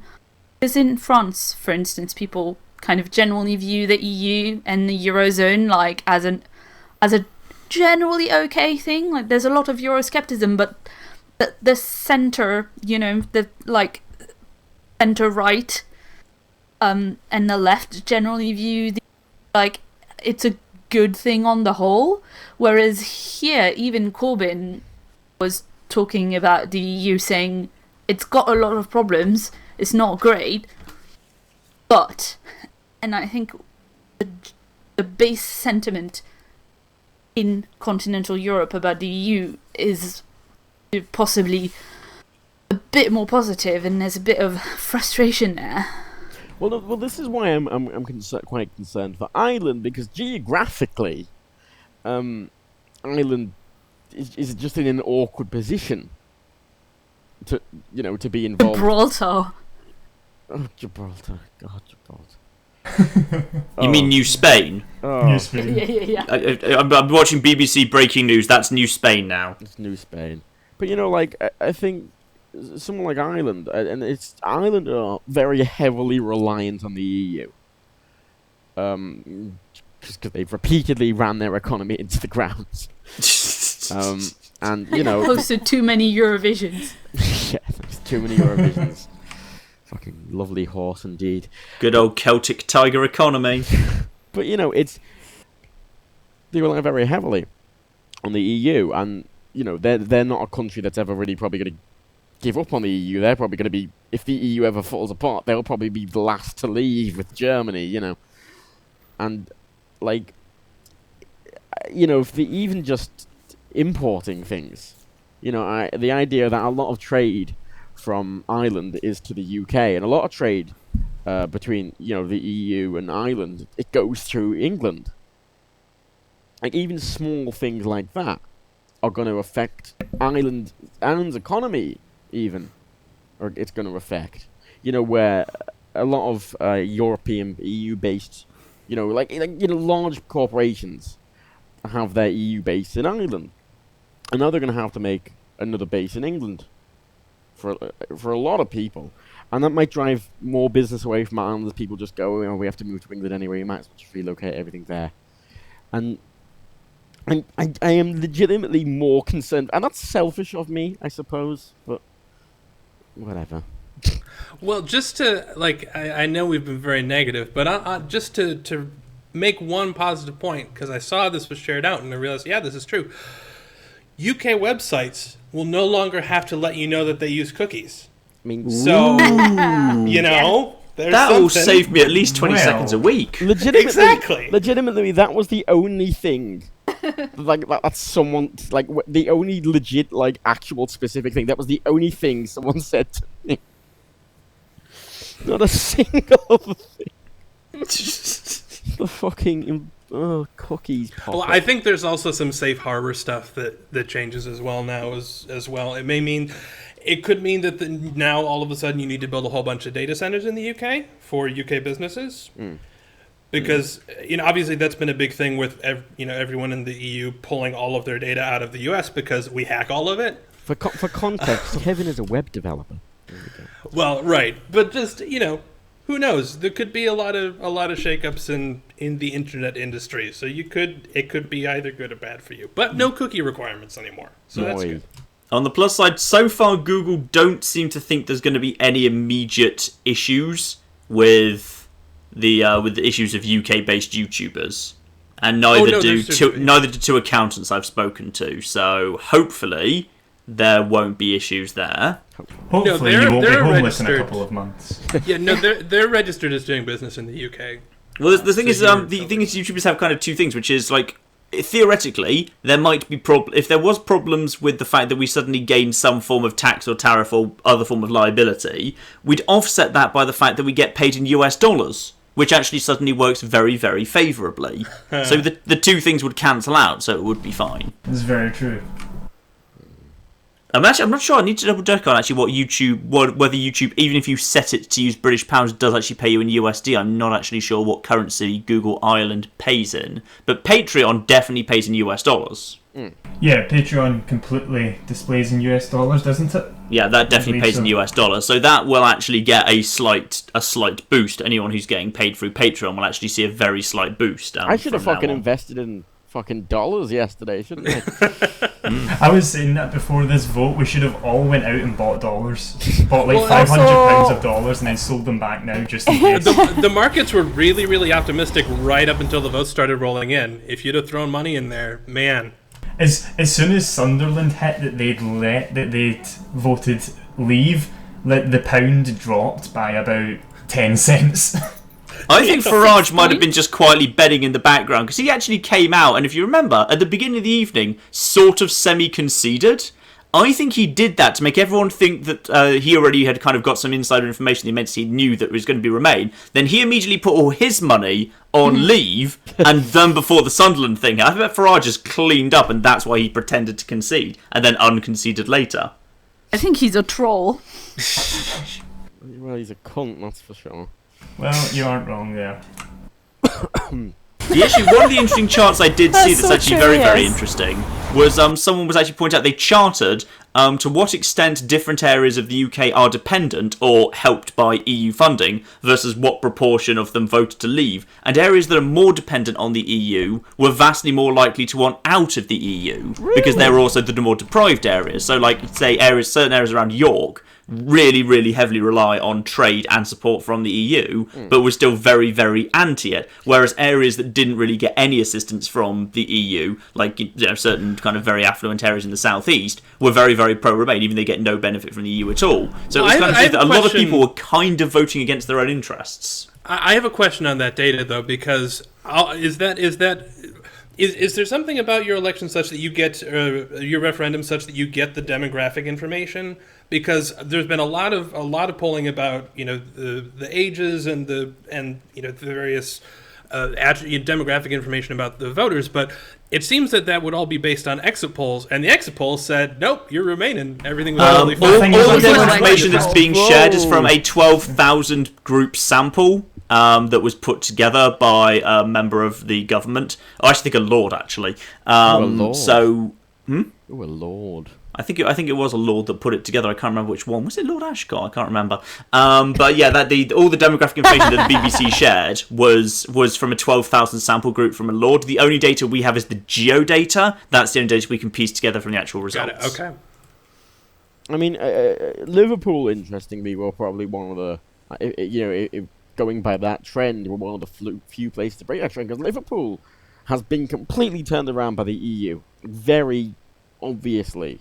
Like the entire city centre redevelopment was basically funded by the EU in 2006, and there's so much support for this city to come from the EU, and it wouldn't be nearly as it wouldn't be anywhere now if it wasn't for the EU. Like, was the capital of culture thing an EU thing as well? that was, and it gave so much funding. It was, you're right. Gave so much funding, and they redeveloped a lot of the city centre, Huge amounts of funding. and they've done a lot of redevelopment. We got a cruise ship terminal, like just full stadium, and a lot of the funding for those came from the EU. A lot of the culture in the city, EU funding, and I'm actually quite concerned now. So if that happened to Liverpool, why didn't the same thing happen to Wales, which has also been the recipient of a lot of EU money? I don't know. It's strange, isn't it? Well, in regards to that, do you think that it depends on the type of interaction they had with the EU? So, for example, Liverpool's was sort of a kind of regular, very positive. They received money for all this culture stuff, whereas And very visible. Yes, people Yeah. that maybe do business with the EU more on a daily basis have more kind of inside knowledge of how the EU works in a sort of way, and so they know a lot more of the problems. Do you think because they work with them more, they maybe actually have more information, or do you think it's just a case of kind of it's something that's been on the front of their minds, whereas the rest of us, we sort of, if we don't interact with them, we don't really notice it? Because the fact that maybe people interact with them on a daily basis, maybe they just have, maybe the problems have been more prevalent for them, even if they've not been prevalent I think problems maybe overall. the more involved the EU are in their local area, the easier it is for the locals to blame a lot of problems in the local area on the EU, regardless of whether it's the fault. Because that seems to happen a lot in just politics in general, where people will often place the blame on something which isn't actually related, just because they're heavily involved in the area. And it'd be quite easy to do that, just not a big logic jump. I suppose, is it kind of like the superhero effect, where if the superheroes constantly save the day, if one time they don't save the day, they get all of the blame, when really they were doing a service before? I think it is probably kind of something like that, where, you know, there's just this kind of attitude there that they don't. I don't know. It's very odd, honestly. But I'm back, by the way. Hello. hello. Hello. The coming days and weeks, for Northern Ireland especially, regarding tensions here, I am hoping that it's going to be okay, because I think I don't want everyone just to go into panic mode, and then it becomes like a self-fulfilling prophecy. Everyone's going, we're all fucked, so as a result we're all fucked because we're acting like we would do if we were all fucked. So I'm hoping it doesn't kind of perpetuate itself into sort of chaos cycle. Well, people do that though. Yeah, I'm to guilty jump of it. on Like, that, how are you getting along with your neighbors? Like, are you glaring at each other outside? Like, that's the thing that I'm seeing on social media, is that all of a sudden it seems like everyone in the country hates half of everyone in the country. The thing is, which I think is unfortunate.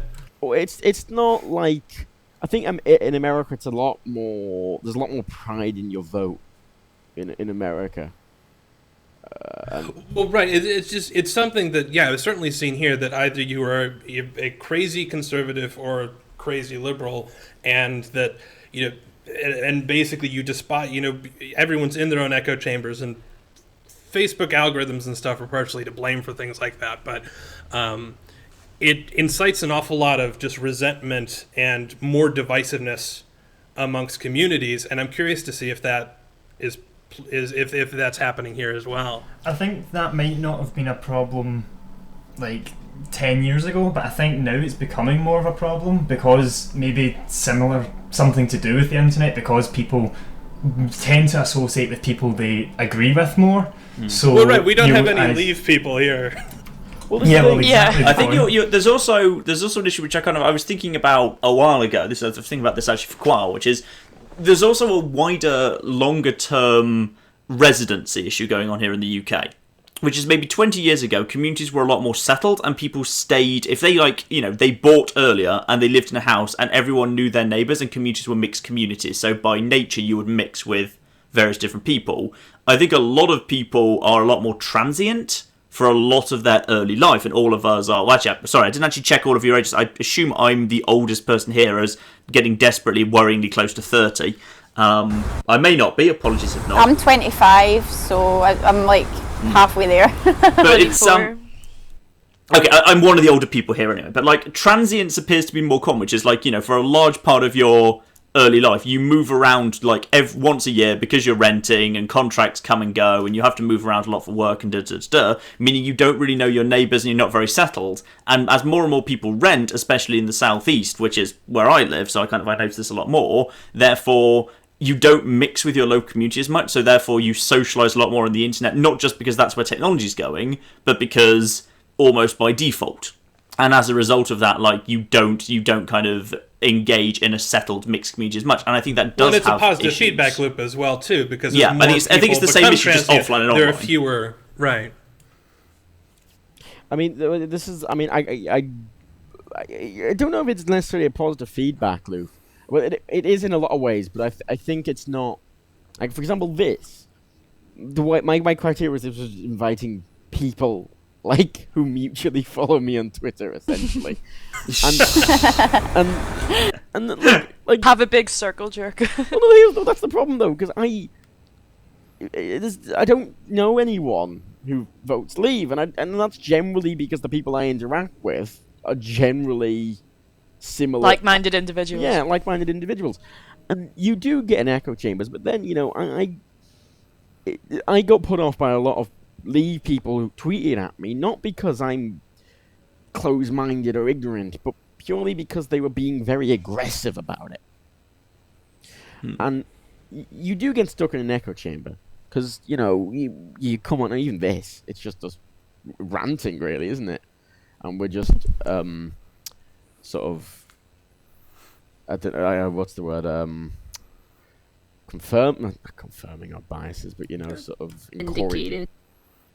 But even so, I don't think that means our opinions are necessarily weakened by that. Yeah. Yeah, I think it's sort of when you do have, it depends on how you handle the interactions you do have with people who have differing opinions. Like, you get those, obviously you were saying about the people that were very aggressive towards you, but you do also get the people that you can have good discussions with, and sometimes nobody changes their mind in the discussion, but you at least can understand the other person's viewpoint a bit more. And I think it depends on the type of, like, if you've gotten to know someone before, like I've got a friend who's a very heavy Conservative voter and I'm a very heavy left-wing supporter, so we're very different, but we've been friends for 18 years now, and so it doesn't affect the friendship. But whenever we do talk about politics, it's a very sort of, it's not tense, but we completely disagree in most things, but we can still discuss it, and I can at least understand why he believes it, rather than just people shouting, "This My is fear is you're that's wrong." becoming less common, is that the rhetoric is becoming more and more vitriolic over time. At least this is my experience in the United States, and it's just looking at kind of the pushback after this referendum. It's looking like, oh man, no, don't fight with each other. You're going to want to be able to have these conversations and discussions and stuff, and not just sort of spin up your own side of the discussion in an echo chamber. Yeah, I think some one people. thing that's interesting, if we're talking about echo chambers, is that we were just saying that none of us know anyone who was voting Leave. But I wonder about the Leave voters, because they were, we've heard from people today who were saying, I voted Leave and I didn't think it was going to win. I wonder what they were seeing in their echo chamber, and I think possibly they were seeing a lot of people who were both voting Leave, but also thinking and saying, it will be worthless, the establishment will, rig everything, or it will win because that's what the main politicians want from the Tories and Labour, and they will always get what they want and we never get what we want. If there was maybe that kind of attitude of already almost defeat within their echo chamber, if they didn't realise that it was really going to be a thing. Yeah, and the kind of similar point to that is, like, we obviously see people were saying oh, make sure you take a pen, there's conspiracy, all that sort Hashtag of use thing. pen. Yeah, we see all that kind of thing, but is that necessarily something that they see in their general? Is that just sort of what's leaking out? And then at the same time, what do they see leaking out from our echo chamber? What kind of thing? What kind of points? Because we discuss a lot of different points. What ones leak out to them? My to parents both voted leave, and they were saying my dad, like, it's kind of funny because especially in Northern Ireland, there's the sort of two main parties that it's always DUP and Sinn Féin, and young people like myself would always be like, want change, want to vote for something different. Whereas this time it was the older like my parents were saying, don't want to vote to remain in the EU, I want to vote for change, I want to vote for something different. And I was like, this is completely the opposite of what like normally happens. It was like some sort of bizarre role reversal, and they just wanted to do something different. Like my dad was very leaning towards Remain up until the second he went to vote, and he was like, actually it wouldn't have sat right with me had I not taken like a punt on voting leave. And I was like, why are you saying take a punt? Like, this isn't a protest vote, this has lifelong ramifications. I think a lot of people want change regardless of what that change necessarily is. No change is a bad change. That kind of attitude. I think so, yeah.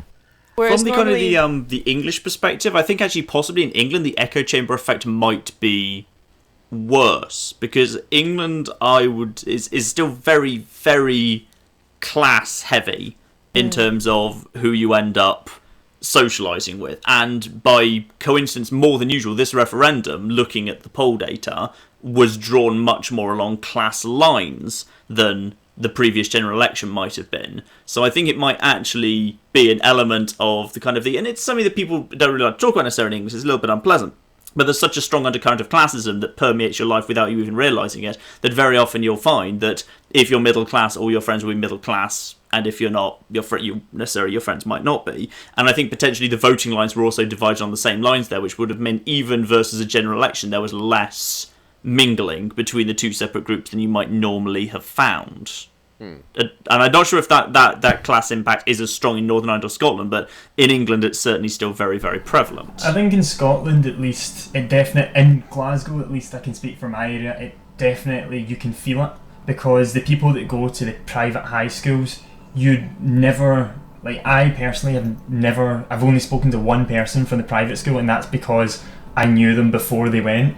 And then as soon as they went, I've never spoken to them since. It's sort of it's a pretty dividing line, but at the same time, I think that kind of it's kind of an environment that we're in where if you do have a lot of money, you will get a lot of the time you will get sent to a private school where you will be with other people who have a lot of money, and for example, online you don't have that.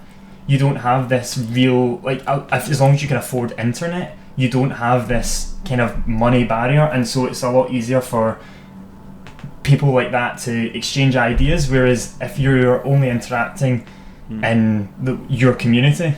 Though has the internet increasingly, its biggest forums, actually been working against that? We were talking about Facebook and how it created the little kind of bubbles of opinions recently. Twitter, thanks to the fact it now has, and a lot of people are opted automatically into tailored trends. I mean, you only see hashtags that Twitter thinks you'll actually like and will appeal to you as far as it can. Reddit is the epitome of walled communities where people only want to hang out with people who basically share their opinions. It's very much the disagree wall with bubble you on. opinions. I have to sort of disagree with you on Reddit, just because you have the ability to encounter people with different views in everything but the particular niche that you're talking about. Okay, that's true, yes. Which I think is very different from a singular timeline type of system where, I mean, it is in Facebook's best interest to show you information that you are likely to interact with. And if you are a liberal, the thing that you are most likely to interact with is vitriolic conservative posts that make conservatives seem crazy. And so that's what you are going to see. You're going to see the worst of conservatives, and you're going to see liberals complaining about those conservatives. And you're going to get the impression that, wow, they are completely insane, and everyone in my friends list agrees with me about how insane they are. And it's because these businesses have to try and optimize for eyeball time, which is a big conflict of interest in terms of dictating how our social interactions go. That just stokes people being more and more at odds, which is also equally problematic in some ways. Yeah, because if people, it's the same idea with clickbaity people complain about clickbaity headlines. People complain about them. Because people complain about them, they get put more out there, and they do get more clicks regardless. It's just all that matters is the outrage. And so for places like Facebook and Twitter, the conflict is like one of the best ways to get people to interact for the longest amount of time.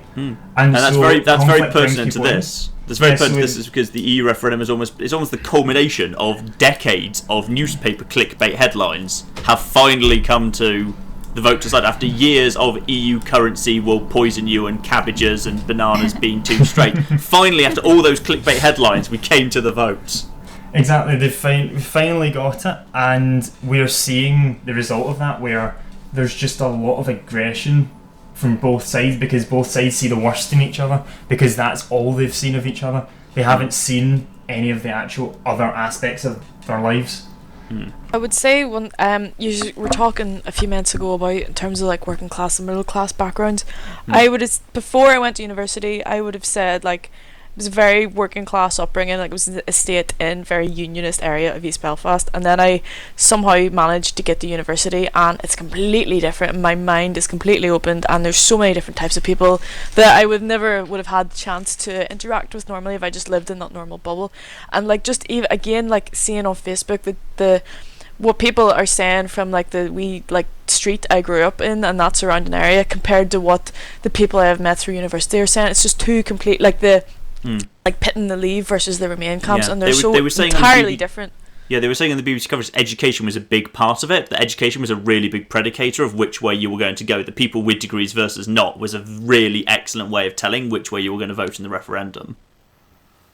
Yeah. But do you think that maybe was another aspect people would see? Because people who don't necessarily have the greatest education can definitely get very offended when people say to them that they're stupid. And so do you think maybe by creating this obvious separation, people with degrees vote Remain, all these intelligent people vote Remain, it is this sort of thing that there's a borderline people are sick of insult there. experts. There's like people saying, oh well, you know what, I'm gonna maybe want to disrupt this sort of intellectual circle jerk by being like, actually no, you middle class privileged people, stuff you, I'm gonna vote Leave. And again, the language, the emotive language used by both sides of the campaign was definitely, it's such a shitty thing. Yeah, like we all laughed at Michael Gove saying people are sick of experts, but I genuinely think the people that voted Leave are sick of the idea of people telling them this is correct and I know better than you, and so they wanted to take that sort of into their own hands. That's the most terrifying thing from the whole referendum to me. The idea that possibly the culture of anti-intellectualism and anti-experts and that apologies to our American friend, that like I think is more prevalent in the US right now. The idea that might come over to Britain, and that's what almost terrifies me more than anything. Because if that sneaks into our culture, that's a result it's of that years whole of like politics. It's a you think you're better than me argument. Well, no, that's exactly right. Is that this is not an issue of people being anti-intellectual. It is people being having the impression that the intellectual community thinks lesser of them. It is simply a matter of people finding themselves in groups and feeling excluded from certain groups. It's not just a matter of we hate you because you're educated. It's we hate you because you think that you're educated and that makes you better you're than being us. a poncy dickhead, you know. Yeah, agreed. But that's a result of many years of policies that have made education unattainable for so many people, both in the US and in the UK. You know, in France, if you pass the kind of high school exam, you can go to university, and it's not, you know, it's not the best university in the world, but you have still this level of access that's a lot higher, and it's a lot more normal for people, even like in working class or lower middle class, to assume that they will go. And I think what we're seeing now in the UK with the raise of uni fees, and what we are seeing in the US with the amount of debt that people put themselves into so they can have an education, is really a barrier to social mobility that's very, very dangerous. Because it creates those it creates those chasms between people for the future, where it's like, it is really a question of privilege. Really be unpleasant, because you have people who assume from childhood that they will go to university, that they will go to a very good school, private, whatever, and then that they will go to a top 10 uni or something. Well, even not on that level. Like, I just heard a lot of people discredit and like the entire like Leave campaign or the entire Remain campaign by just saying, "Oh, stupid people in this country. This country's full of idiots." And that attitude, that snobby attitude, isn't even necessarily an education thing. It seems very just, I don't know.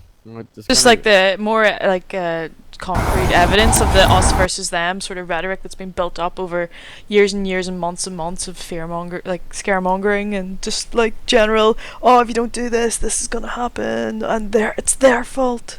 Yeah. And then people end up sort of turning on those closest to them, and it's just, especially as we were saying about with the internet as well, as opposed to like maybe 20 years ago where people in like a small community would have just interacted with those in the community. Where 20 years ago there would have been some internet. Oh god, I see 20 years ago I still think of like the 70s, it's just the 90s. Oh god. It's terrifying. But it is that, isn't it? The internet has, I think, in a lot of ways influenced voting more than a lot of people, I think, ever even consider necessarily. Just because of how it's because it's very easy to get different opinions on the internet and sort of different arguments and sides. But then at the same time, it's so easy, as we're saying, to become an echo chamber. Yeah, like it's sort of, if you don't, it's one of these things where if you don't know what way you want to swing, just read a bunch of articles from both sides, and if you find yourself wanting to read more of a certain side, most likely you support that side.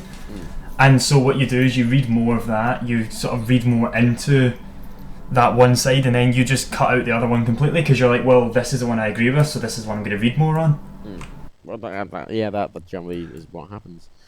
And it takes a lot of self-awareness to even get to that point where you can pick up on your own internal biases. I mean, that's the problem with so much of this, is that the way that our internet interactions kind of shape our attitudes can affect us in ways that we don't necessarily pick up on, and then I don't know. No, that's really important. Like, it's if you have to be aware of your own biases, and I hate when people be like, "Oh, I'm not biased." And it's like, listen, you have biases. Like, we all here have a Remain bias. Do you know what I mean? Well, no, this is a big thing with well, at least I noticed sort of like with gaming stuff, and when it's like, "Oh, you shouldn't, you're so biased about this game or whatever." It's like, yes. Yes, I am. It's called having a isn't decisive objective opinion. Yeah. Oh, I expect you to be an objective robot rather than a subjective human being. It's like, at least as long as you're being aware of it is the first step. Exactly. I'm gonna jump on here, but I will return in the future for more EU discussions. If we ever have any more. Thank you for coming, Vicky. Do you want to promote your Twitter or anything? Yes, if you want to follow me for shite about wrestling and complaining about the EU not being in the EU, it's at NinjaPots, so there you go. There we go. Goodbye, guys. Goodbye. Thanks for Bye. coming, all the Bye. Bye. She, just so you're all aware, she was the legal representative for Northern Ireland. Legal and political representative for Northern Ireland. So what you're saying is we can take her opinions to represent the entire country and blaspheme them sufficiently? Well, yeah, that's what the media do, isn't it? Way. Way. Well, Rupert Murdoch's in media anyway. God, I don't even. Yeah, you guys. Oh man. Does anyone want to approach the fact that 95% of our newspapers are owned by the same person?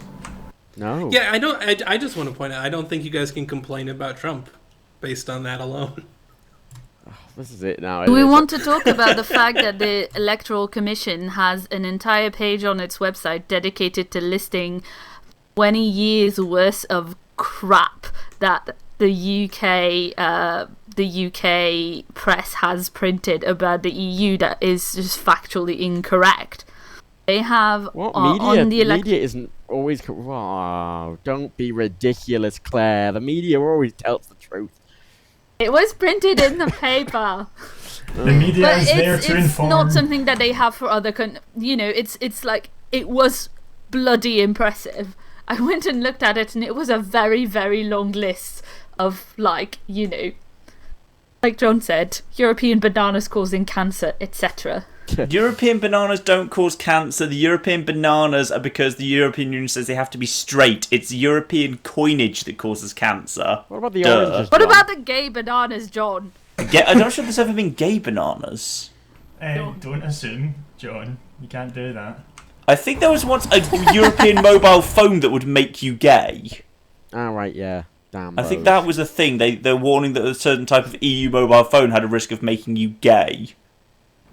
I mean, that makes perfect sense, of Yes. course. Jesus. Well, that just sounds like blatant homophonia. Oh! Can you kick people from a TeamSpeak?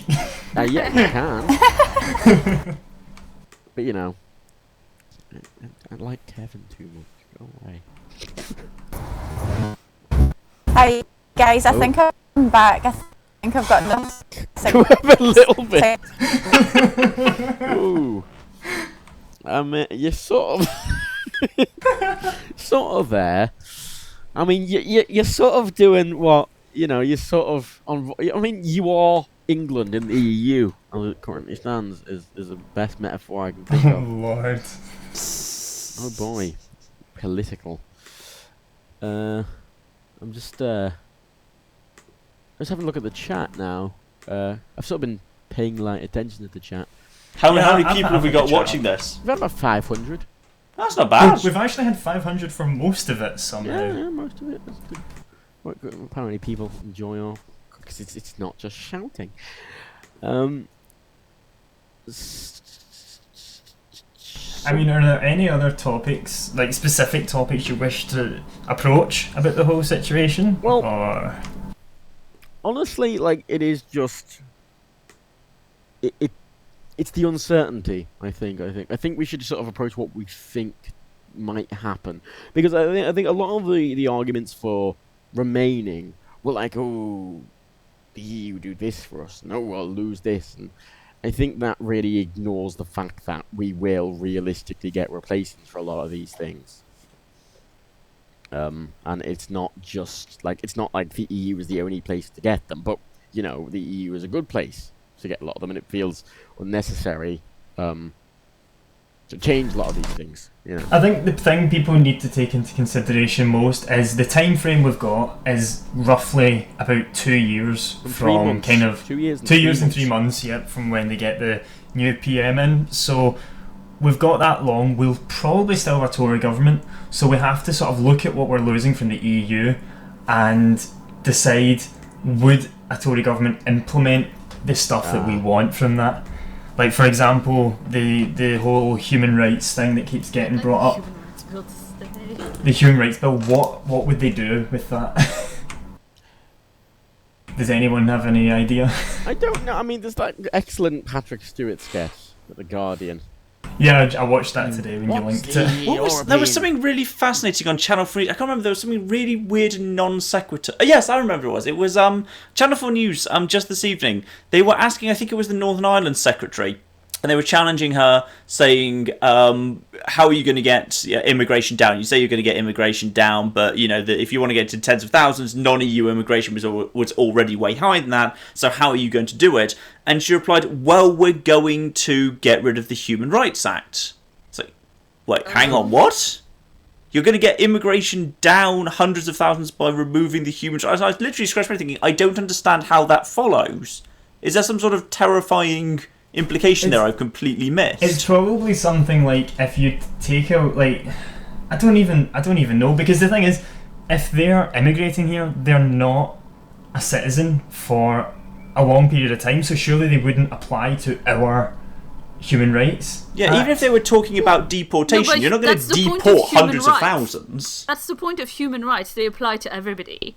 Yeah, they're supposed to be universal, but at the same time, if that's the case, why would we have different bills for it? You know, that was the point. Isn't that kind of the point of the European Convention of Human Rights? Because for it to be a consistent thing. because human rights, as they're laid out by whoever it does it, Amnesty International, I think it was, laid them out. I don't know if they're legally enforceable. It's just sort of a recommendation to follow. Well, a lot of the things the EU put forth are recommendations. But, like, a lot of the things the EU do, and a lot of things people complain about, aren't laws. They are recommendations. They are suggestions. They are strong suggestions, but they are, you know. Please do that if you want EU funding. Yeah, pretty much. I mean, it's how it works, isn't it? I mean, that kind of makes sense, but... It's true. But the thing is that UK already had a veto on a lot of the things, on the things that are going to be... on the things that are going to be laws and that are going to be, you have to do this. The UK has a veto, so it's not like we're being forced to do something we don't want to. Well, no, that's it. And I think a lot of people have got very misled in how much power the EU actually has. Yeah, they were treated as if we just had no say at all. We were just there and we just got what we were given. Mm-hmm. Which was odd-shaped cabbages and bananas. Boo! Goddamn bananas. Damn it, John, you've blown their... Oh, God, you've just proved their argument now, haven't you? Mm-hmm. And they never got they're right about EU funding only going to the right things. Like, I applied to EU funding for Nigel Farage the musical, and they never even wrote back to me. Bastards. Was it just you singing Jerusalem for 2 hours? I can do a really good rendition of Jerusalem, alright. That would still be entertaining. Don't let him, Matt. I don't intend to. Oh no, I would actually like to hear that. Matt's got the finger over that mute button. In 10 years, I will come back to you with a large sum and commission that. Excellent. Well, apparently they did actually. Apparently, I can't remember where it was now, but one of the big Leave official kind of gatherings, they actually sang Jerusalem after the result was announced. Oh, Jesus. That's awful. Mm-hmm. It's quite a good song. No, it's a very good song. I actually like the song for being obviously Scottish, but but no, I actually no, but I actually like it. But I think it's No. Yep.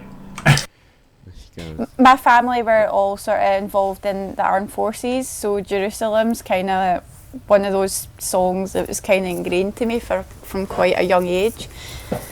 It's kind of one of those ones that the kind of Four Seasons stuff kind of sang a lot, I think. But yeah, I actually quite like it.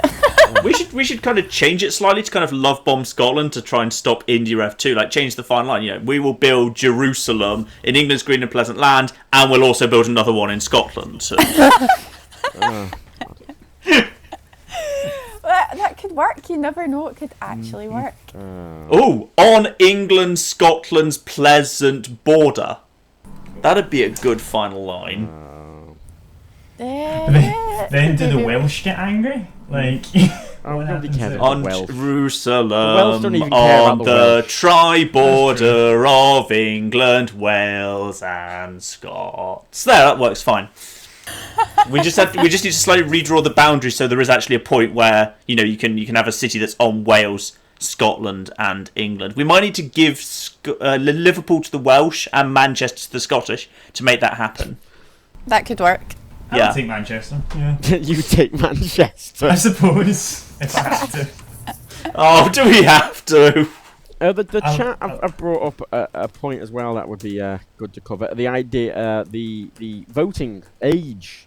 This argument was brought up quite a lot, and a lot of people, sort of on the Remain side, brought it up quite a lot afterwards. That amongst older people, Leave was very popular amongst younger people. Remain was a lot more popular, and a lot of the argument was, why should people who are only going to live for 10 more years, why should they get to decide, my future? And, another argument was about the whole idea that 16-year-olds, 17-year-olds should have really been able to vote in this. Well, I mean, Scotland allows 16 plus to vote since the independence referendum, and we haven't blown up yet. I had a guy on Twitter earlier, right, when I mentioned the idea of, 16-year-olds voting, which I don't think it's not a really very ridiculous idea. Mm-hmm. I mean, It's no more ridiculous than 18-year-olds voting, well, no, to be honest. Well, this was Or 24-year-olds That's voting. true. I'm not keen on that now. 16-year-olds can get a national insurance number and get married, but they can't vote in their future. Well, no, this was my point, right? That was my entire point, and this person went, oh, because they're not legally adults, and because they can't do a lot of things, it's very good. It's like, oh, they're too stupid and immature. I think 18 to 20-year-olds are too stupid and immature as well, but that's okay. And my entire argument against that was that most adults are pretty stupid and immature when it comes to politics as well. I mean, it's not... There's some very well-educated people politically, regardless of your age, and there's some very uneducated people politically. Yeah, I think as well, at that age between 16 and 17, I think kids at that age are more likely to be influenced by their parents, which I think is a big thing. I feel like sometimes at that age they're not independent thinkers, and I think that's quite a lot to do with the fact how people don't want people of that age to be voting for these big decisions because they feel they're being manipulated or persuaded by people that are close to them to sort of make, rather than making their own judgment. Mm. I think I had a conversation with someone about this before, and they were saying, I mean, they were American, so obviously a couple of the age barriers are a bit higher in America than they are over here.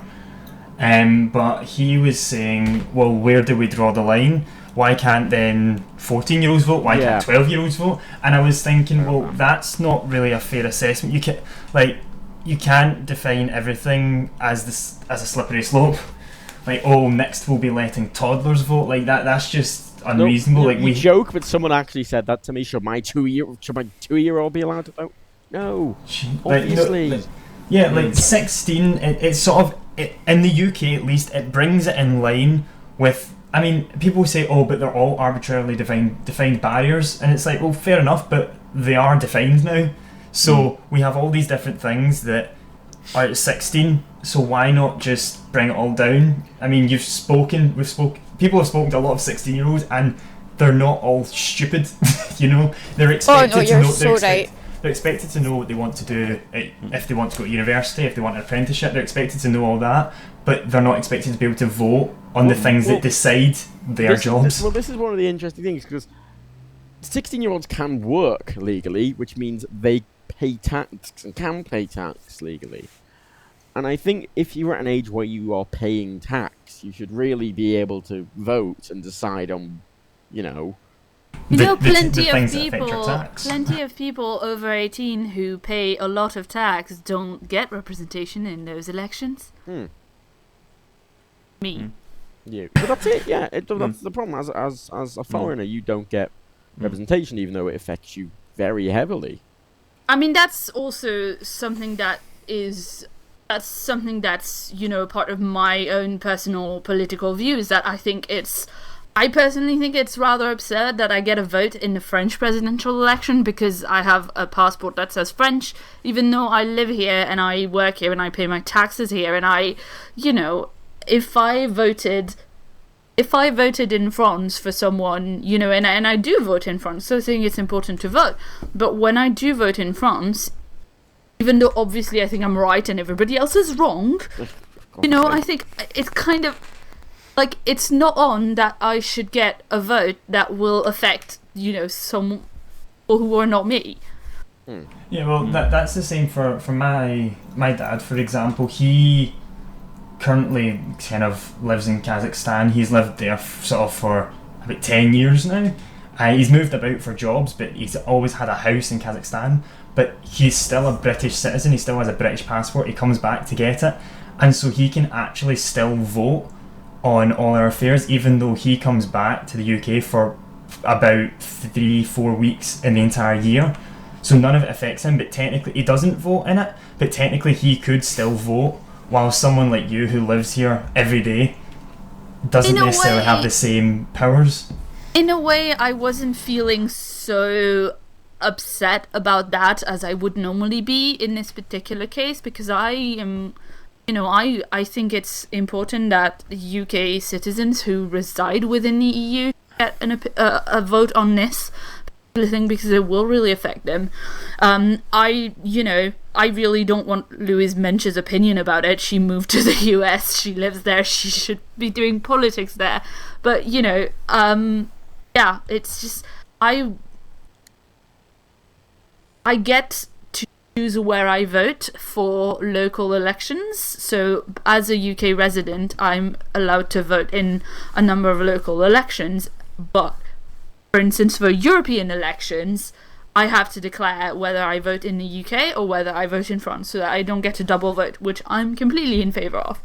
And there are candidates in France that represent my views way more closely than there are here. But I vote here because that's where I live, and that makes more sense to me. Yeah, so, I mean, in this instance, I think it's important that UK citizens living abroad should have an opinion on, like, Europe.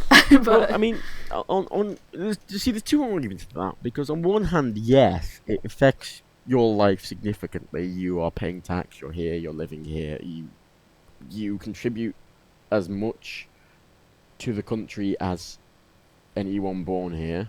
Like, it's pretty irrelevant regardless. But at the same time, half the argument for the election is British people taking back control of their country. Or so they say. And is it in that sort of view, is it fair to let people from other countries, like the whole point of it to them is, people from other countries controlling their laws, and do you think that would be fair for their concerns? Which I mean, feel I do. a bit, but. I mean, I do see what you're saying, and I think it's important to make, there are a lot of people, for instance, in London, who come to London for like 6 months or something like that, Yeah. or a year to study, and don't, and don't stay, and I don't necessarily, and, that's partly why I, having lived here for a number of years and intending to live here for the remainder of my life, I'm applying for citizenship. Oh Oi! no! Oh God, really? John, I know where you sleep. Oh. See, in terms of speaking about the whole voting in when you're living in a different country, I'm going to use my friend Katie as an example, who is getting married in Barcelona this year. She's from Scotland, she has a British passport. She lived in Barcelona for a few years. She now lives in Germany. She now lives in Hamburg. And I think for the people who are living abroad, it's very important for them to be voting in terms of EU matters, in terms of Britain, because Britain at the end of the day still controls what they can and cannot do at the end of the day. Now, obviously, that we're coming out of the EU, that affects them in their lives where they live now. So it's kind of that catch-22, voting for where you live now or voting for where you come from.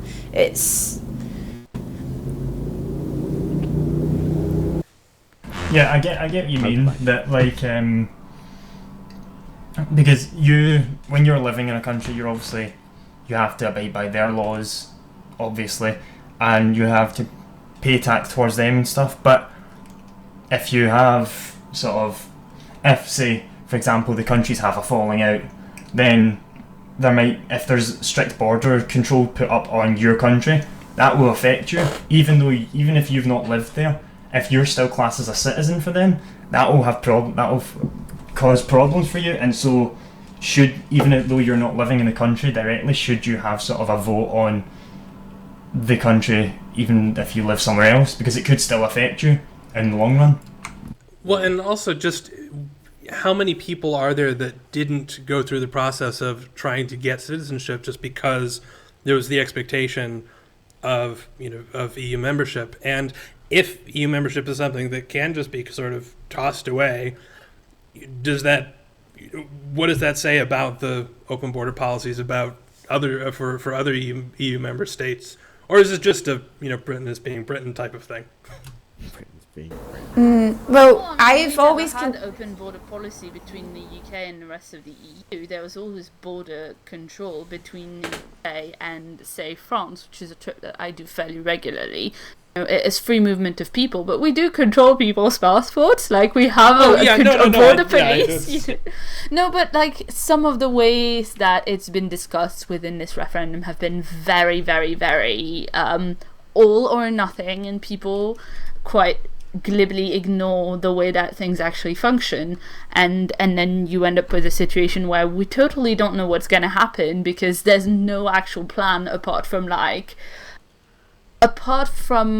politicians using the threat of immigration, quote unquote, to scapegoat some of the issues that have clearly come from the policy of austerity that's been done by this Tory government. And I know I speak as a French lefty there, but it's felt very, very hostile from my point of view, and it feels just really strange to be sat there with no way of having a say apart from whining on Twitter about it.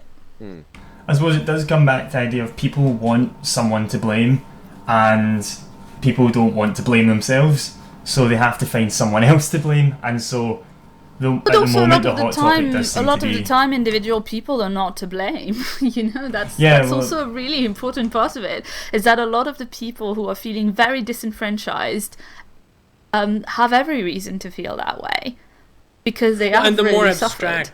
And the more abstract the target, the easier it is to blame, because if you blame your neighbor's gonna I don't know, tear up things in your garden. I don't know, whatever people do over there. But the more get off my lawn. Sneak into each other's kitchen and piss in the teapot. Exactly, they're getting ruining the cup of tea. No, but the EU makes a wonderful target because it is probably the most abstract thing. Unless you want to blame, I don't know, the United Nations or something. As a scapegoat for problems, it's a perfect organization. Well, it is. And I wonder if that contributes to the hostility. It's like the whole thanks Obama joke, isn't it? The idea that you generally just blame a figurehead, or you generally blame just the power. You blame the power for problems. And the EU is great because it's faceless in a lot of ways. Right. And it's great for that because you're not even targeting a person, you're just targeting those people in Brussels. Mm-hmm. Although it's now they're specifically a lot of the targeting that I've seen has for some reason been going towards Angela Merkel, because Germany are they put themselves out there as quite a big player in the EU, and so she does get, I think, a lot more than the other leaders. I don't know if that's necessarily true, but just from my experience, Angela Merkel gets a lot of shit from people. Yeah, because also, she's more of a face of overall of the European Union type thing. Yeah. But I feel like also Angela Merkel in her career as a whole has just had to deal with a lot more shit. Because she's a woman who seems to, people criticize her appearance a lot, the fact that she's, drab or whatever, that she's clearly just getting on with the work that she does. And you see that a lot, but also she's just been in power for a long time, I think. It's someone that people know. Because, do you know, guys know anything about François Hollande? Do you guys know anything about who's in charge in other countries apart from maybe France or Germany? It's well, there's so much. People don't often get involved in other countries' affairs very much unless they're a significant world power, which Germany is in a lot of ways due to their kind of influence on the EU. France is in a lot of ways, and England is, and America especially is, and that's why everyone in the world gets so tissy about. And now we know about Canada because they have a hot prime minister.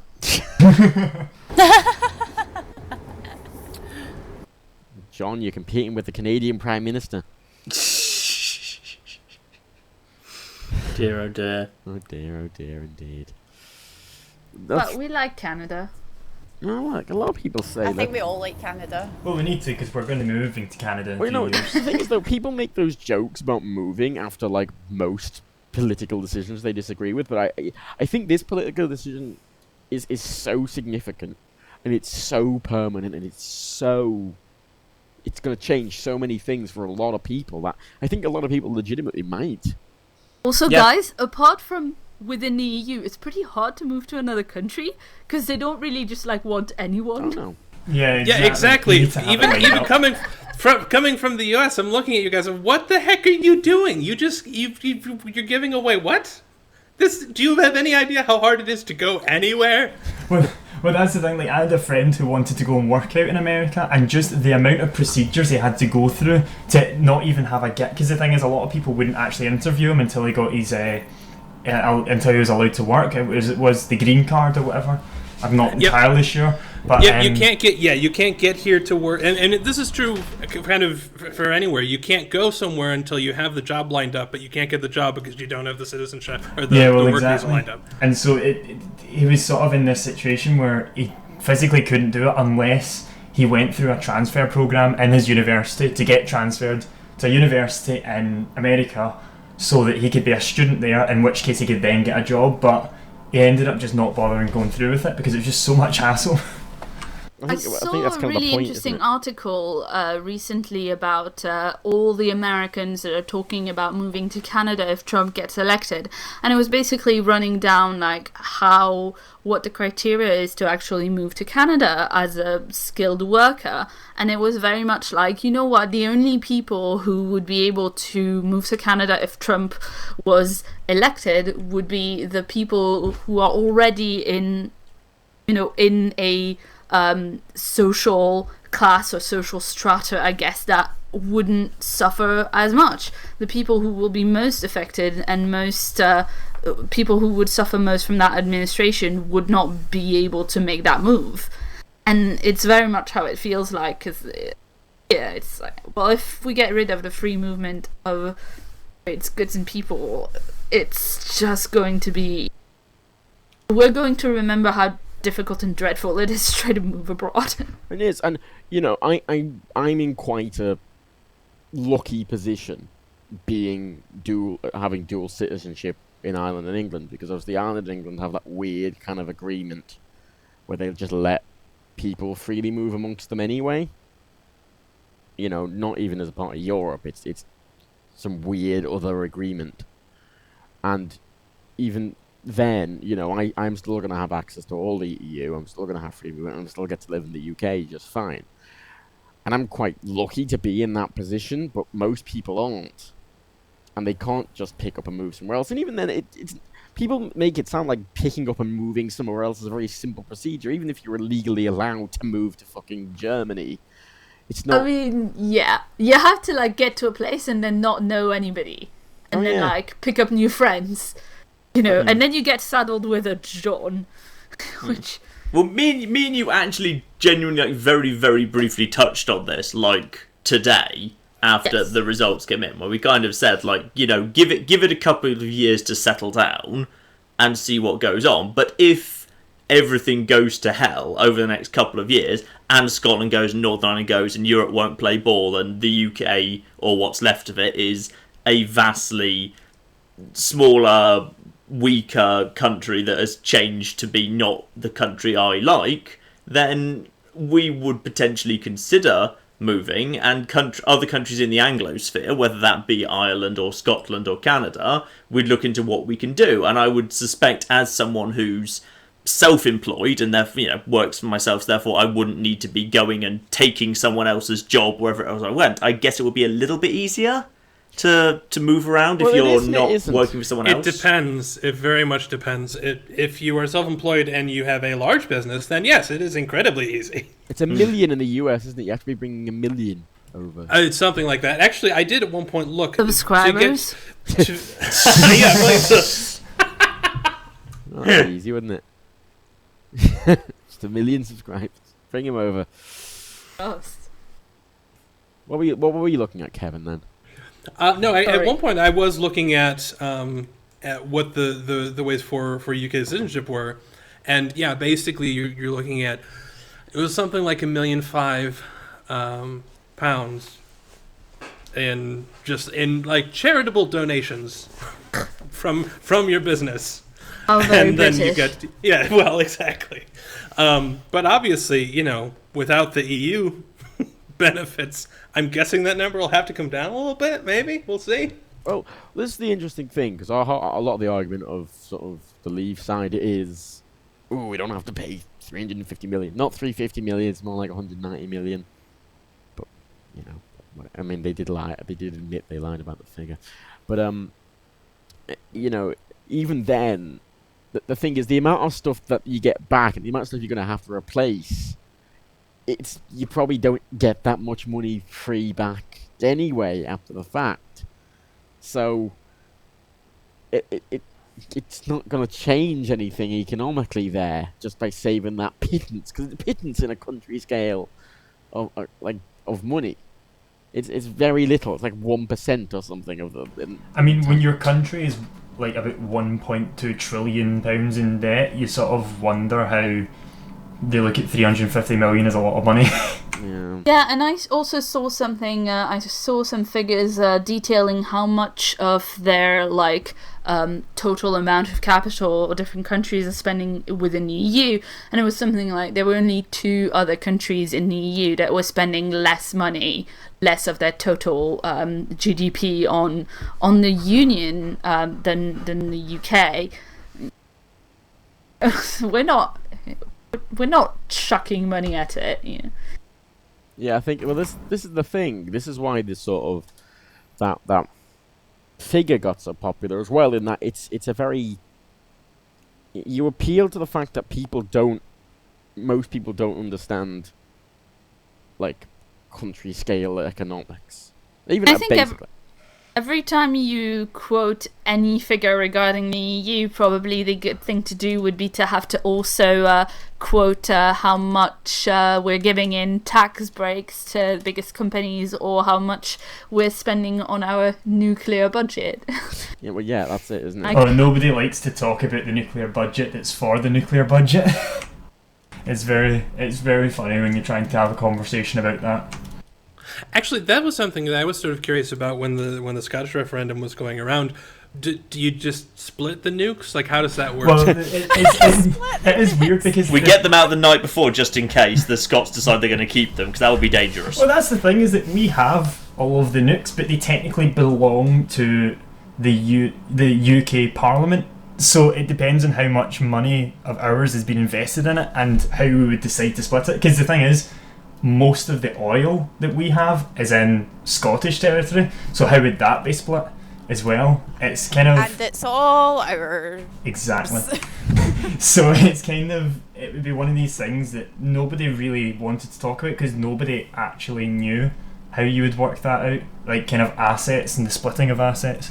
Well, and especially with things like the UN, that you're on the security, what is it, the security panel, board, Security Council. I don't know.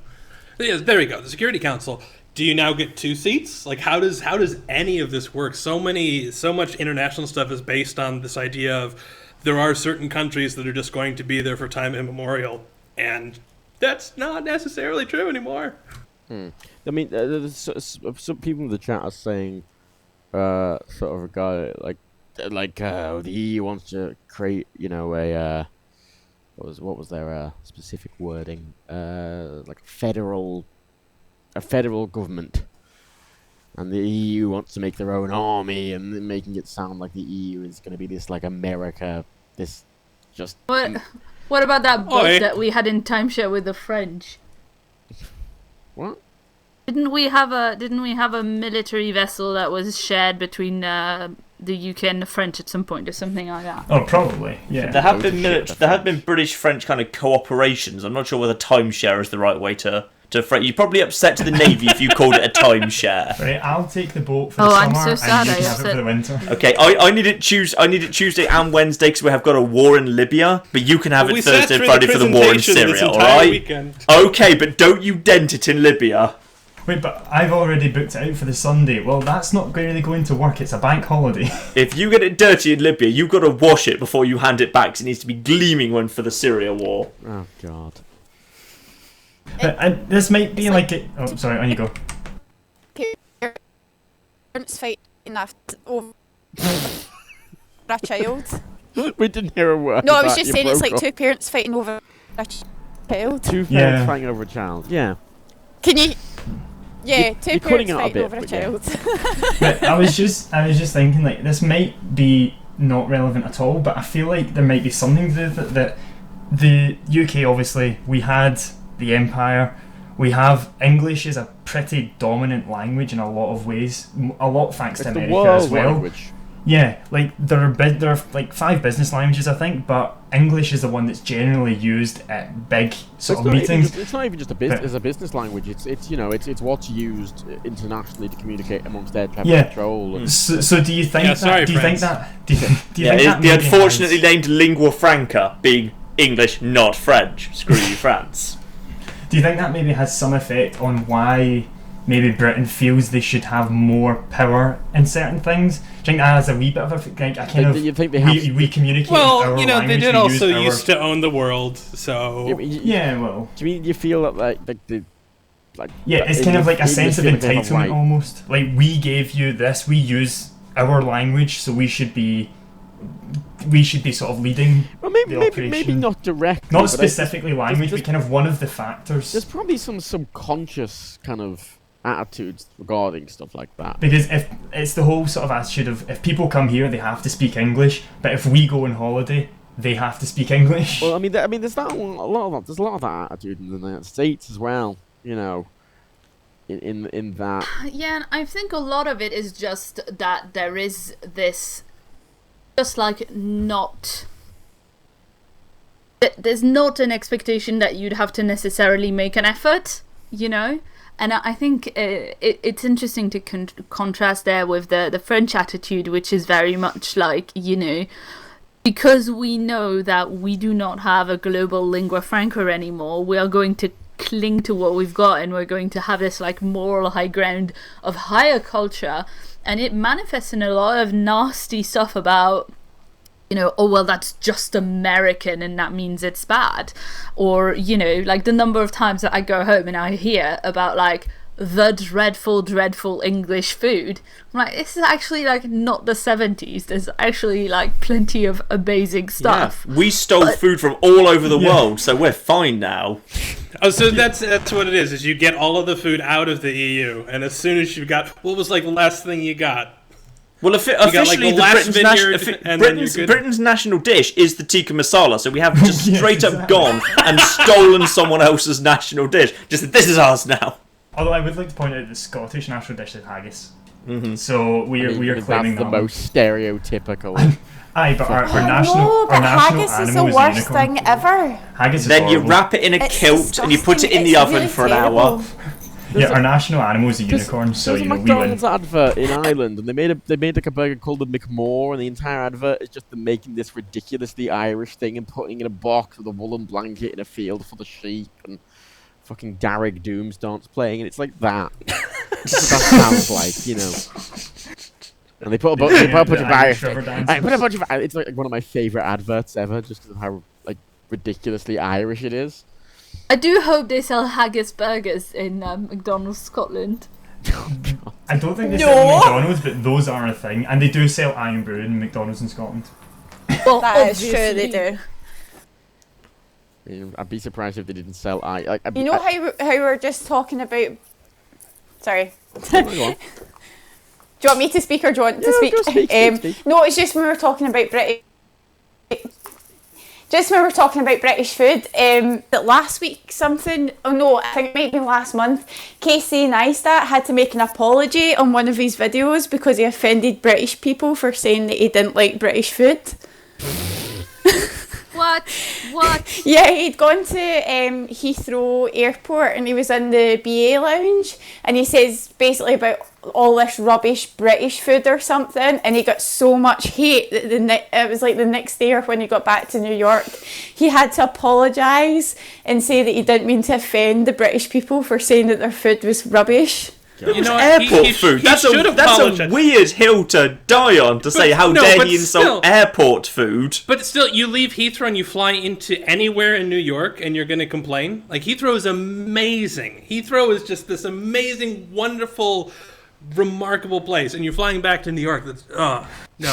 I very much dislike Heathrow. Yeah, me too. I'm exactly the same. It's like a labyrinth within a labyrinth. I have to say, as an immigrant, if I have a culinary hill I'm gonna die on, it's gonna be a bloody full English. I would like to stand by the full Scottish. I was just about to say that. I was literally just about to say that because we have black pudding in Black ours, pudding is incredible. don't we? The Irish do that as well. The full Irish is black pudding, isn't it? Nobody, you never tell anyone. Get out, all of you. You never tell Clearly, I anyone have what to black go to pudding is made Scotland of and because it try puts it. them off it immediately. I know, Adam, we should just keep that as our little secret. I mean, Exactly. it's dried blood. Yeah, but we don't tell people that, Matt. Shh, Matt, you're not meant to tell anybody. I'm ruining Do the people illusion. not know what? Do people not know what black pudding is really? Yes, a lot of people don't. Oh, Or when I is- was a kid and I had a cut, this is like very French humor. When I was a kid and I had a cut on my arm, my dad always used to be like, "Don't bleed too much or you'll make black pudding." My dad is like the Frenchest man in the world. So there. French humour is apparently dark. Really dark. Oh yeah, really? You have heard my dad's jokes. I Me like too, your Max dad's will jokes. steal Your it dad and does have it for excellent dad jokes. But French dad jokes, which are different to dad jokes. Oh, God. They're very similar in so far as you hear them many, many, many, many times. So stop saying it. I get it. I get it. Let's see. Yeah, a lot of people are complaining about the federal state of Europe and the idea of a European army. I'd like to point out the idea of a European army, much like NATO peacekeeping troops, it's a similar thing. It's not meant to. Europe, the EU aren't going to have an army that invades Russia. No, it's different because the U.S. isn't going to provide 90% of it. Oh. Wow. Shots fired. I do prefer the idea of one European army to the idea of a bunch of different European armies fighting against each other. Well, Which is not, because we're in a time of like, economical unrest and kind of, we're in a time of recession that is bringing out a lot of far right politics, and I'd prefer for us to all be together instead of. Yeah, I agree with that, especially I think with this is the fact thing. that. Well, Sorry, I know I keep getting a delay. that's fine, don't worry. No, because usually if something happens where troops need to go in for one country, it's usually one country, then another country follows, and then another one, and then another one. And it's it would be good to if we just had one sort of army that dealt with everything, rather than one country being dragged in after another, after another, But after then another. who takes the blame? Yeah, to be fair, then that would actually give some credibility to the Leave argument, like the idea that you support this army that can, and then you are at fault for having invaded wherever. Exactly. Even though maybe all of Britain said, no, let's not do that. Like, then I could very much understand, like, yeah, let's not be part of this organization. I don't want them to represent us militarily. Well, but what about Tony Blair? Oh, way to throw it just like. Yeah, stone in he the water can go and here. die somewhere, that's Yeah. fine. Nobody You're right, we'll just send him. He can be our representative in the EU army. We'll just give him an old musket and send him in. Off you go, Tony.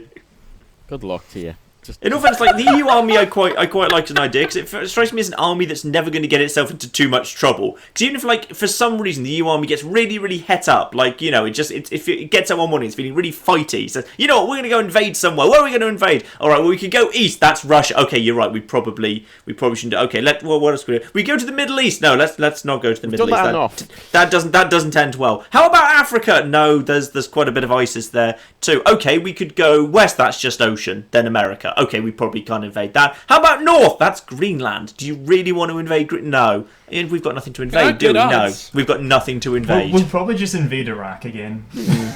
Alright, back to the Middle East. Let's give it a go. Screw it. It worked last Third time. time's a charm, lads.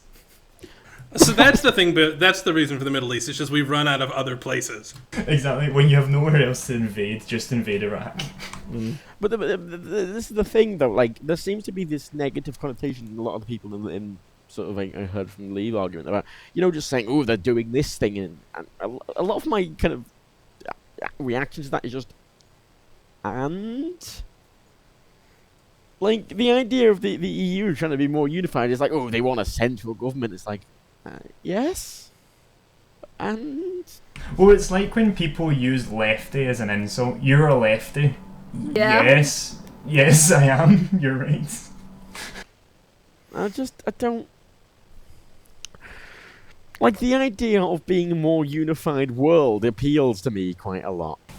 Well, there are arguments against unification and federalisation. Like, probably the big one in the EU is if you've got a couple of very powerful, big economy Northern European countries and you federalise them really closely with weaker, smaller Southern European economic countries that are at different points in their economic cycle, then the North can club together to make decisions that are not necessarily in the best interest of the South, such as interest rates or monetary policy or things like that. Oh, totally, can cause trouble and has caused trouble in some ways. You can argue that the North Europe hasn't really acted in Greece's best interest, for example. Really? There are certainly real arguments to be made that there are times when very, very close unity that's not... Well, actually, you kind of have to go either all or none. You either have to let a country have its own monetary and financial and economic policy setting, but you can't really have a few but not the others. Currency union without financial union has always been a bit of an odd one to me. That's always made me scratch my head a bit, that you would use a currency where you don't have the ability to devalue it or print more of it because it's kind of someone else's currency, but you're still being governed by it, so it doesn't really serve your economy that well. No. Well, but all of your social policy also is affected by it as well. Yeah, absolutely. So, I could very much understand leaving the EU if you've been using the euro. Just from that perspective alone. Having a currency that can be fucked up or uncontrolled by some completely different country is quite concerning in a lot of ways. Greece. Yeah, the fact that the Bank of England can just stand up and say, look, if this goes wrong, we'll just inject a pile of money. That may or may not work, but it's good that it's there as an option. I mean, it really worked well for sort of Germany, didn't it, in sort of the 1940s, 1930s? It has worked relatively well for the UK. Though a lot of people are kind of sniffy about quantitative easing, it has kind of worked somewhat well for the UK in recent years. Relatively speaking, the UK economy has done fairly well next to European neighbours who haven't been able to do the same things we have. Sniffy. Well, the question though is that I have, because we've been doing quantitative easing here in the US too, and the economy is doing great. The people aren't doing so great though. So I'm curious by what metrics that's being evaluated, because we promote that quantitative easing was a huge success because the markets are up, but unemployment's not been great. The standard of living has not been great. The problem is that we fixed one metric, but it didn't end up trickling down to impact people in a beneficial way. So true. There's a similar point.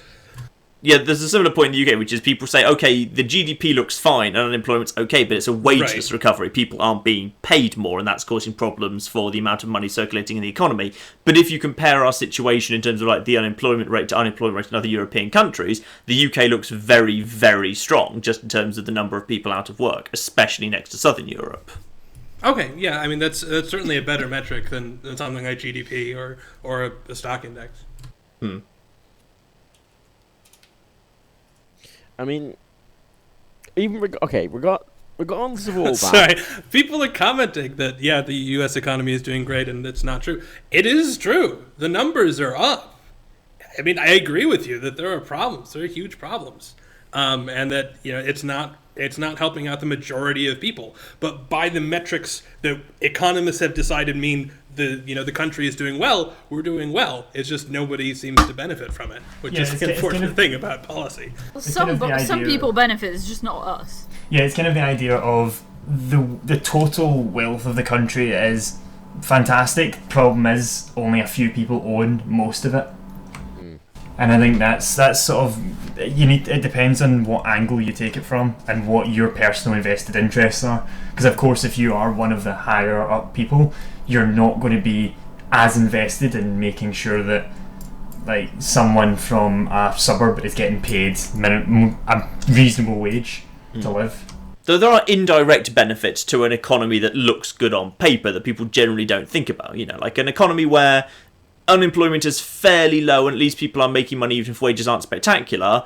If you've got, like, say, not ongoing regular protests, if you don't have, like, wildcat strikes, paralysing public transport networks or trade or ports or whatever, that works well for the country. That has indirect benefits to people who live there, even if you don't notice them. I suppose you look at it kind of like with car insurance, for example. If you don't claim your insurance goes down, obviously, because they are not expecting to pay out for you. But if you get like a minor scratch or here or there or something like that, you just do it yourself, so you don't affect your no claims. So it really takes a big disaster in order for you to actually claim that back. And so people, while on paper it looks like, oh, you've had no problems, actually you could have had a lot of problems. They were just kind of minor and dotted about that you just dealt with them yourself, rather than affecting sort of what it looked like on paper. Does that make sense? Yeah, I know what you mean. Yeah, and also obviously we've got the idea of what goes in unemployment figures and what 0-hour contracts and that kind of thing that are becoming a lot more common, and that's the kind of thing that a lot of EU legislation on labour is protecting us from, and that we risk losing, or that we have lost, I suppose. Well, it hasn't done that well so far. 0 hours became very prevalent in the UK, even with whatever this legislation is in effect. Well, we were in the UK. Were in the EU, so it can't have done that much good to us. I think some of I've been on a couple of 0-hour contracts, and I think the concept is good. The concept is good of getting people into work so they've got experience to get a proper sort of permanent contracted job, which is the stage I'm kind of at now. But the problem is 0-hour contracts, they're not regulated well enough, and so you end up getting with people in 0-hour contracts who just don't get given any work, and so but they're technically employed, but they only work like 4 hours a week, and because they work 4 hours a week, they can't actually afford to pay anything. And they can't get benefits. They can't. Yeah. Exactly, because they're technically employed, but they can't claim anything. But at the same time, they're not getting paid nearly enough to actually compensate themselves. So I think on 0-hour contracts, just especially, they're not inherently bad. It's the same with most things in politics. They're not inherently bad. It's just people really, they're managed badly.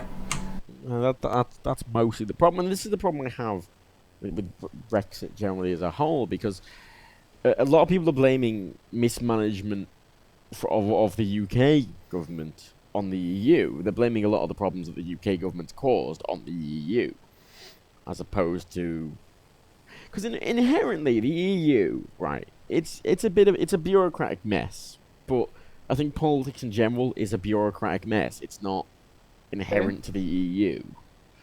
And yes, the EU has many problems, but I couldn't get anyone to tell me, and I can't myself think of any practical downsides to being in the EU. Practical real-life downsides. And I haven't had anyone really list any to me. Except well, that's the thing. Even the Remain side, they acknowledged that there were a lot of problems, but even they didn't say what the problems were. It was like they were just sort of trying to say that to appease people. Say, oh, we know there's problems, but nobody would actually address the problems. Well, no, this is actually that was my biggest problem. That a lot of people voting Leave. These are a lot of people who've never once in their life tried to campaign for reform or any sort of renegotiation of how our role in the EU or how the EU is run, and often blaming the fact we can't, vote out certain people in the EU without ever really being into EU politics before. And I think it's sort of jumping the gun a bit. That's the right word.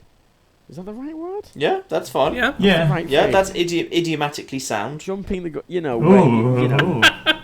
I used this the other day, but it's like fucking the Avengers. In the Avengers, where the Chitauri are attacking New York, and on the Evil World Council, Shield Council thing, they go fire the nuke before anyone's had a chance to even attempt to fix the problem at hand. We can rebuild. Yeah, well, I thought you were going somewhere different. I thought you were going into a situation where the council were going to say, fire the nukes. Like, wait, is that the expression I'm looking for? I just mean an idiom meaning get it done. No, I didn't mean literally, you fired a nuke? What the hell have you done? That's New York City. Who thought this was a good idea? I thought that was an idiom. Is that an idiom? No, I'm know the only Mitchell just and learning Webb that sketch you about, point your nukes at New York. That's interesting. You know the Mitchell and Webb sketch about finish them off. What do you mean? Yeah, exactly that. Take care of them. What do you mean? The famous, Deal with the problem. the famous Merry Whitehouse experience sketch about, let him have it. But it is a lot of that kind of attitude, isn't it? Kind of people have been sold, oh, there are all these problems, but rather than initially attempting to try and resolve those problems in a less drastic way, they've went straight to the drastic kind of drastic response to it. Yeah. Oh, there's some problems here. Fuck it. We start again. You know, Matt, in Fallout 3, when you return to Vault 101 and you find the medical bot down in the bunker. He's The woman sprained her toe, the big one. Obviously, I had to amputate the leg. Well, I love that guy. Feels a lot like that, and like that's why I have issues supporting like the idea of leaving, just because it feels just so drastic. Before, like, it feels like suddenly a bunch of people became interested in something they never addressed interest in, and it.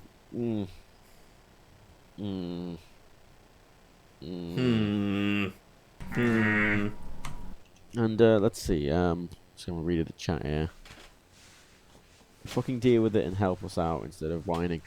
I mean, I feel like Clarkson said it. Like, we have a day of whining and complaining and bereavement, and then we roll our sleeves up and try and make it work.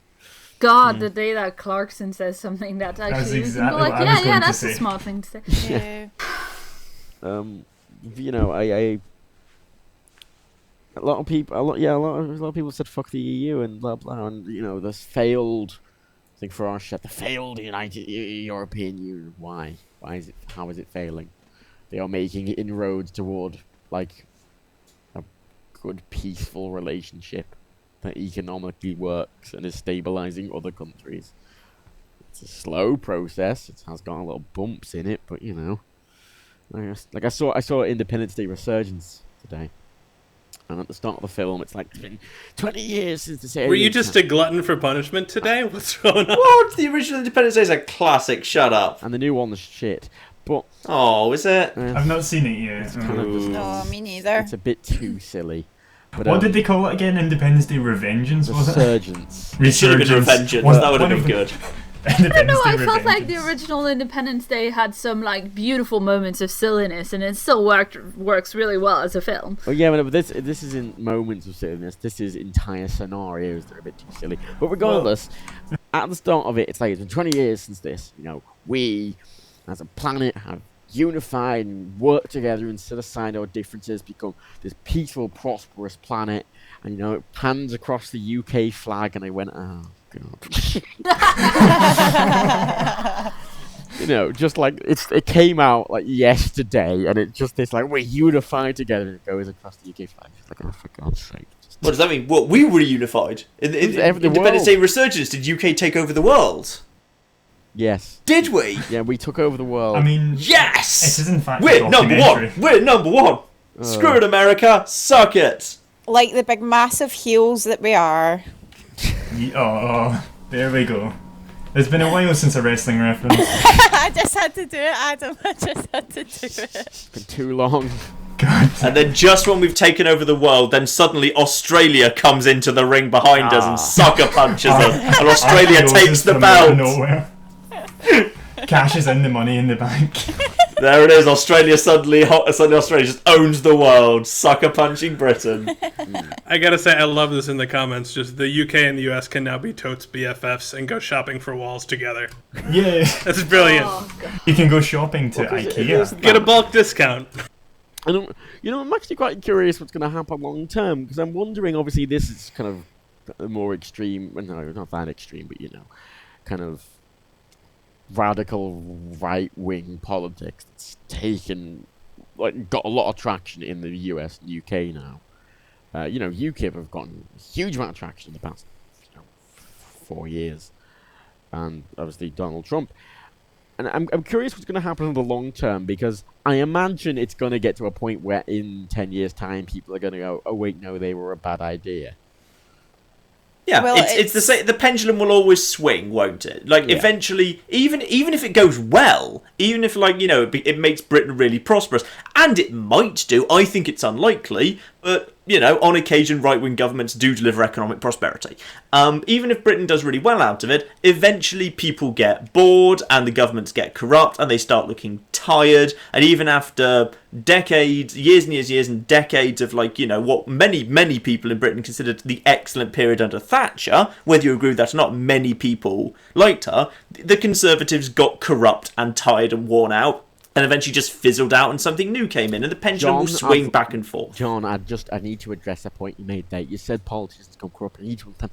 Donald Trump can't become corrupt because he's rich. Of course, sorry, my mistake. You can't be I'm brave sorry, with he can't money if you become have the corrupt money. because he's already corrupt. Oh God, so many people have given me that argument, and it's so silly. But if you spend your whole life corrupt, are you actually not corrupt at all? Oh.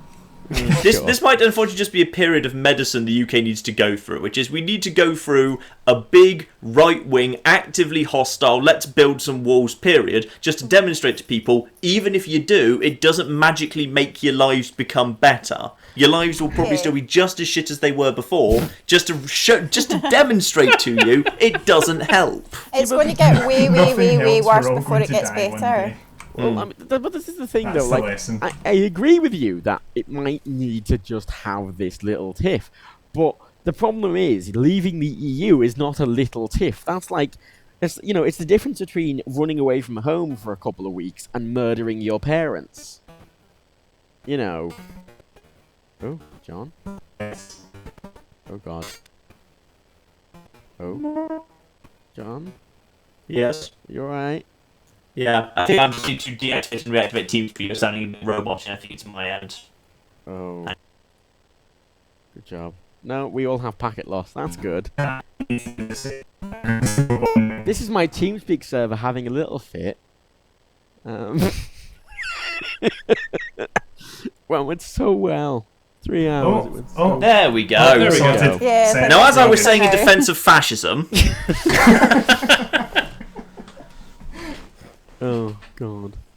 Oh my God. We'll build a wall and Scotland will pay for it. You know what? I think Scotland would be willing to pay for a wall. that is pretty much what the Romans did, but okay. Well, they tried it twice. they succeeded the second time, I suppose. Oh God. But yeah, you're completely right. Scotland would happily pay for that wall. Just because we're that nice. Exactly. You know what? We'll foot the bill. We'll foot the bill. You guys deal with your own problems, of which you have many.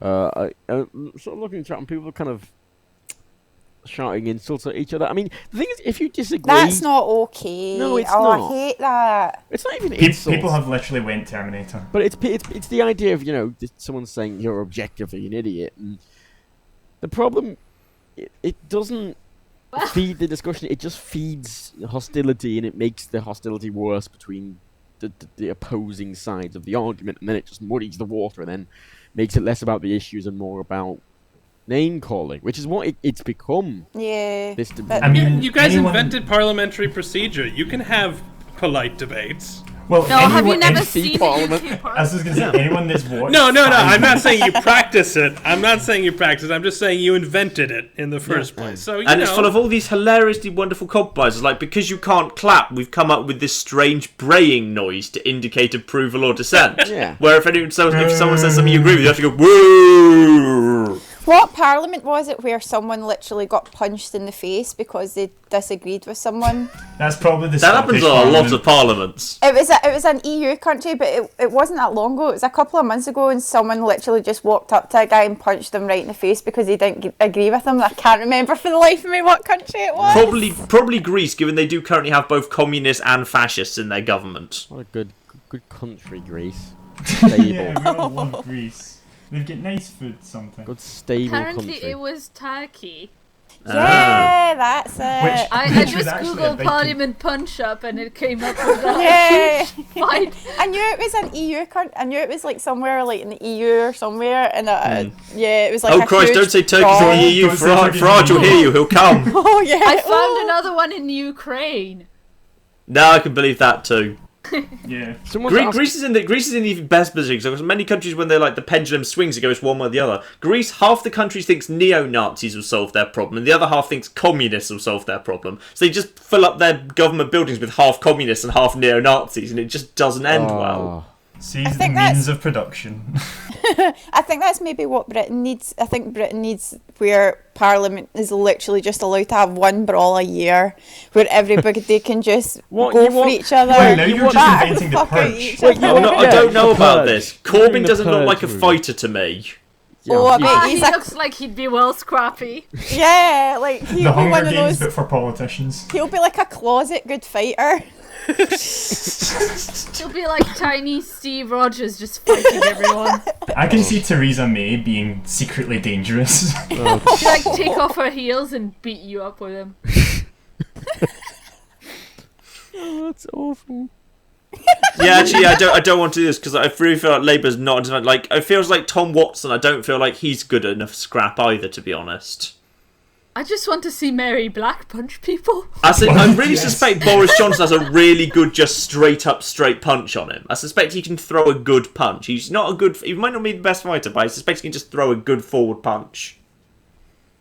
Nothing makes me happier than knowing that Mary Black is in Parliament. She is incredible. She's just extraordinary. She's amazing. If you don't know who Mary Black is, look up Mary Black. She's wonderful. Is she the really, really young one? Yeah, Yeah, she will change I've your heard her, life. I've heard her on the news several times. She comes across as very, very. She gives a very good account of herself. She's the one who people went back on her Twitter and found tweets of her like 5 years ago talking about like nights out and stuff like that out in the town when she Aye, was like but- 15. Did she not go and get selfies in the garage with people when she went Oh, out probably. one night when she came back from Parliament? It was like the first or second week after she'd been in Parliament, and she came back to Glasgow for the weekend and went out in the garage on a Saturday night. Sounds like something she'd do, to be honest. Oh. This has just got very Scottish all of a sudden. I know. I was about to say, I'm trying to figure out whether the garage is a well-known club or if that's Scottish slang for something. No, The garage it's- is a club. It's that a club. It's a club. that- Nobody wants to go to the garage, but everyone ends You're up at the like- garage. Adam, I worked at the garage for 4 years. I'm sorry. Excellent. Well, I'm glad to hear that because I was trying to think the garage. This is like you can like if you go out on the garage, does that mean you go out and you get some haggis and you blend it, and you mix it with some whiskey, and you do shots of it, and that's going out on the garage. If you do 5 of them, you're on the garage roof or something. Oh. No. I mean, that sounds like something we'd invent as well. Yeah. I've had haggis. I've had haggis like soaked in whiskey and then set fire to it before. Oh. Someone did that. That was cool. Oh yeah. That sounds like a hate crime against Scottish people. No, Just go, Well, I don't if you know, want to it scare your was Scottish yummy. neighbour, just lay a haggis on their lawn, set it on fire, and then run away. it's You then wrapped it in Belfasting. I mean, it's thistles. No, Belfasting, it's isn't flambe, and I couldn't remember the word. Wait, is it not dumplings that you set on fire? Well, you can I mean, set we're- anything. You can soak anything in. it? On fire? I live with a pyromaniac, just so you know. Claire has problems. She's been seeing a therapist about this. Claire, remember what he said? You can't set everything on fire. Well, technically you can. Thank you. Jet fuel can't set fire to steel beams. Let's not. Right, okay, so I think we should probably wrap it up now. We've been doing 3 hours. I think that's an Yes. impressive thing. Yeah? I agree. So, I think, I mean, do we have any closing remarks? We Any of have you? emergency chocolate puddings, and we're gonna go have. Yeah, them we have. now. I brought emergency chocolate puddings today. Oh, that You sounds can't tell us amazing. that and not offer us some. I would, but you're in Scotland. dirty. Wow. Well, also it's my chocolate. You can't have it. I mean, that's it, isn't it? Really, you know. It's Yeah. awfully national. If you want to come and get some, you're It's welcome. EU But she chocolate. has matches. She has matches, and she's got that look in her eye. EU chocolate, fucking hell. Adam, don't worry, we'll always have tea cakes and caramel wafers. That's true. It's true. And I Get some tablet. Tablet's amazing. Tablet is awful. Tablet is the worst, most disgusting Tablet is thing terrible. ever. If you happen to need to horrific. consume 5,000 calories in 15 seconds flat, Just get tablet. If you ever need that for some reason, I need 3 days worth of calories, and I need to do it in 10 seconds. Go get the tablet. Jesus. Okay, I think my closing remark will be like sort of. It's kind of sad to me, all the people who've. I think the biggest thing is just the sad, like all the people who came out going, "Oh, I thought I'd leave, and I didn't think it actually happened," or like the huge resurgence in people in the UK googling, "What does the EU do today?" Oh god, yeah. You know, and the idea of that, the amount of people who voted on something without knowing what it was, and then suddenly today everyone, "Oh shit, oh shit, oh shit," is depressing. To me, and I think that's why this bothers me so much, because this is permanent, and it was so close, and it's so it's so like the vote easily could have been swayed by the amount of fucking people who are learning today what they voted for, Yeah.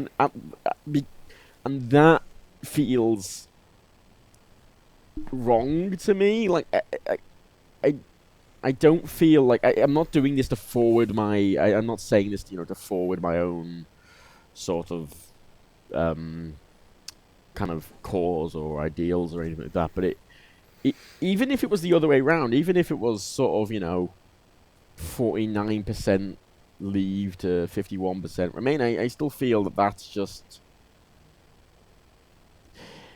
it's unfortunate. I think what I'd say is just, even like doing your research into a topic like this, it's so huge that you can't cover everything. So try to sort of identify some things that you personally seriously care about from this, and from anything in the future. Identify a few things that will genuinely affect your day-to-day life and research those. Don't just take everything told to you at face value. Actually try and research things that will be pertinent to you, but at the same time don't just disregard anybody else. If somebody else has a different opinion, try and understand why they feel that way without just disregarding it as nonsense because it doesn't affect me, so I'm sure it'll be fine. Actually, a side note to that I've realised, especially recently, is that there are some people who won't stand down and who will just not necessarily be abusive but be condescending and dickish regarding your opinion, and you're not going to change their opinion, and they're just going to keep repeating. There's a point where, like, be willing to just go, you know what, no, I'm going to stop Oh yes. debating with you because This it's is what the going mute nowhere. button is for. Yes. Exactly. But at the same time, you mute have a responsibility to find a well-spoken person on the other side of any argument. Yeah. Like Yeah, if and you're even- really trying to educate yourself, that part of your job is to filter out the bad people, but to also take the step up and not just say, all right, well, I found 2 people that were idiots, I blocked them. But Let's actually- to go out and try and find someone who is well-spoken. No, that's a on that's a their fair side point of as something. well. Don't, like, just because someone disagrees with you, like, don't just start blocking and muting everyone because you go, oh, that person's just being abusive, even though they might have a legit. Give people a chance and don't discredit people because of their opinions necessarily. Some people are just Well, what stubborn. what I would say is you definitely have a responsibility to educate yourself and try to figure out what your own biases are and take that into account and try and look at what the facts are. But also, you don't have a responsibility to educate someone else, particularly if they're being abusive at you. Like, there's a point where you do have to take care of yourself. And I think particularly on social media, when you start having people like coming into your mentions and being particularly aggressive. Yeah, it's not even just abuse. It's aggression. It's direct. Like like this person you know, who I was saying before, you know, the person who was like, oh, should a 2-year-old be able to vote now? You know, if someone's being that unreasonable, then it's not worth spending. If a they're lot of not time. if they're Yeah, coming so at you with that kind of like lack of good faith, they're not wanting to have an actual argument. You know, there's no point. For me, what I take out of it is that it's really been an aggressive, negative thing that didn't focus a lot on facts, and it feels like we're quite fractured now. And there's going to be a lot of you know, stuff to rebuild, and there's a lot of work now basically ahead of us. Yeah. Just The yeah. EU is fractured now. The UK is fractured due to Scotland and Northern Ireland's fractured. Yeah. Now, you know, it's quite unfortunate that the progress that was made towards sort of unifying, a peaceful unification of sort of. It's not that bad. I mean, it is fractured but whole. Are you Sponsored by advertising South South Park right now? I mean, I've actually found an actual sentence where that phrase legitimately fits in. Marvellous. oh God. God damn it. And yeah, I mean, and regarding the sort of thing, yeah, it's shit. You know, unless you're on the Leave side, then fine. But you know, if you were sort of on the Remain side, yeah, the situation's shit. But that's what's happening now, so it's gonna have to deal with it. Apparently, there's a petition to the government Yeah, I've Yeah, seen that yeah. today. to get a second one, but It's over 100,000, so it's going to be debated, but well, it could I just be know. thrown out. we Could just be we should point out that getting 100,000 only puts the They suggestion. just have to bring it up. Yeah, they No. just have to mention it. Doesn't mean that anything will come of it. Yeah, they don't even have to. They just have to mention there's the position, and Yeah. it's very likely that it won't go anywhere because In all fairness, if Leave won by over 1 million votes, and if that thing only has, I believe, very, very low 100,000, so even if every single one of those people was a repentant Leave voter, it wouldn't make a difference. So I don't Yeah, feel like it exactly. ought to make a difference. I'd love the idea if that petition got like more people signing it than the actual like referendum. You're unlikely That to would be get. wonderful. You're unlikely to get 32 million people signing that. Fucking get PewDiePie on that shit. I mean, come on. What's his even? Don't they have to be British resident? Well, you know, I'm sure he has enough. British citizen. I'm sure he can Yeah, find true, enough. true. I mean, everyone is subscribed to Yeah, but- PewDiePie, whether you want to be or not. You know, yeah. What, like, lower the voting age to 13-year-olds so that all of PewDiePie's... Bro. Just put everything in context of Minecraft. Yeah. Jesus. So yeah, but yeah, just it's Well, shit. you know, if you can be on YouTube, you should be able to vote. Oh god. Oh, I've seen some like fucking. Oh god. I've had like a 12-year-old come up to me at like conventions and be like, "Hello, I'm a fan." I'm like, "What? You're 12? What do you mean you're a fan?" I'm with my 10-year-old sister, and I'm like, "Oh god!" It's like she's a fan too. I'm like, "What?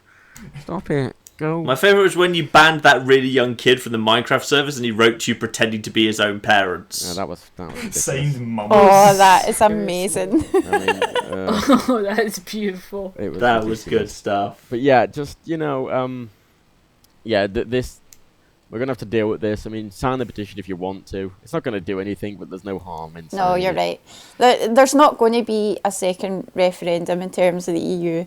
That's just not going to happen. The next 2 years is going to be very uncertain, very strange, very uneasy for everyone. Especially, well, it could be 2 years' time we'll have another Scottish referendum. So, I think we're basically on the edge of our seats for the next foreseeable future anyway, which is really not okay. No, yeah. So we just sort of have to deal with the hand we've been dealt, Yeah, unfortunately. this has happened, so don't give up. Just still push for what you want from what the EU had, what you believe the EU was doing right. Try and see if you can push for that to be actually implemented in an independent Britain. Or as they say, keep calm and carry on. fuck off. Oh. end the stream. End the stream. That's it. That's the end. Cut off. Thank you all for coming. Mic Thank drop. you to you lot for coming in and joining in with this, and thanks to Vicky who disappeared earlier. She Yeah. had to go. And thank you to Adam and Kevin and Claire and John and Susie. Follow us on Twitter. If you'd You're like. welcome. Yeah, follow us on Twitter. Go pimp your Twitters. Come on. Boost my numbers. Adam, what's your Twitter? Mine is Adam Gaffney 96. I will spell it because a lot of people get my name wrong. Put it in the chat. Kevin, Yes, I'm Cheers Kevin on Twitter. do you want to pimp your YouTube channel or anything? Nah, I'm good. Oh, fine. Yeah, I've not uploaded in like 8 months. So. Claire. My Twitter's Claire Russo, and it's more difficult to spell than Adams, so I Just will blink it. pop it in the chat. You also do book reviews. I do. I talk about books on the YouTube under the same name. See? Branding. John, you don't do any. Good afternoon, ladies and Keep on gentlemen. doing I'm John. This is God. Many a True Oh Nerd my on Many a God. True Nerd on Doing YouTube, Many a True Nerd on Twitter, Doing Many a it. True Nerd on Reddit, Many a True Nerd. Just Google Many a True Nerd, you'll find it. Thank you very much, and goodbye. And Wow. I mean, Good don't do your outro. dodge, sir. But can you keep it up? Oh, I hate that. I heard that so many times, that fucking end screen. And last but not least, I've Susie. made like loads more today. in this, is it You're in them. Oh, I made some of the ones with you in them. great. I love you, Matt. Oh, I don't want to be in the Susie, end screens. I don't want to Susie. hear my own voice. Would you like to pimp anything? Oh, God. Yeah, yeah. Susie. If you, want if you want to follow me on Twitter, you can follow me at Susie Ad Kennedy, and also go check out the What Culture Wrestling YouTube channel if you are a fan, and also check out our new promotion, What Culture Pro Wrestling. Yeah, they have a fucking wrestling promotion. I like that. You're like putting your money where your mouth is. Going, Which you're invited to as well. yes, we are, but that means I have to go up to Newcastle. Well, it'll be worth it. Newcastle, God. Disgusting. Disgusting. Hey, they voted Remain. We like them. I mean, Yeah, it's more. Not it's as more- much as they should have done, the bastards. You're not wrong. Oh, that's a fair point. Anyway, thank you all for coming. Thanks for if anyone sat around for 3 hours. I'll have I'm this sorry. on VOD. And Sorry for being such a part-timer on this. I mean, yeah. Actually, if you go follow Susie on Twitter, it would be better because you'll be able to understand what she's saying. Oh, sounds lovely. Thank you. Like, no, honestly, mainly because of the train thing, but also you have a very Yeah. heavy Glaswegian accent. Yeah, you're not the first one to tell me that. Nothing wrong with I'm Scottish sure. accents. It's a good accent. No, it's a great accent, but you know, based on my experience working with Mr. Stephen Hardcastle, trust me, people get by accents.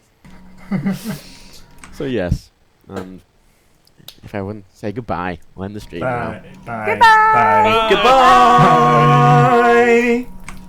That was very overly enthusiastic. Fucking hell.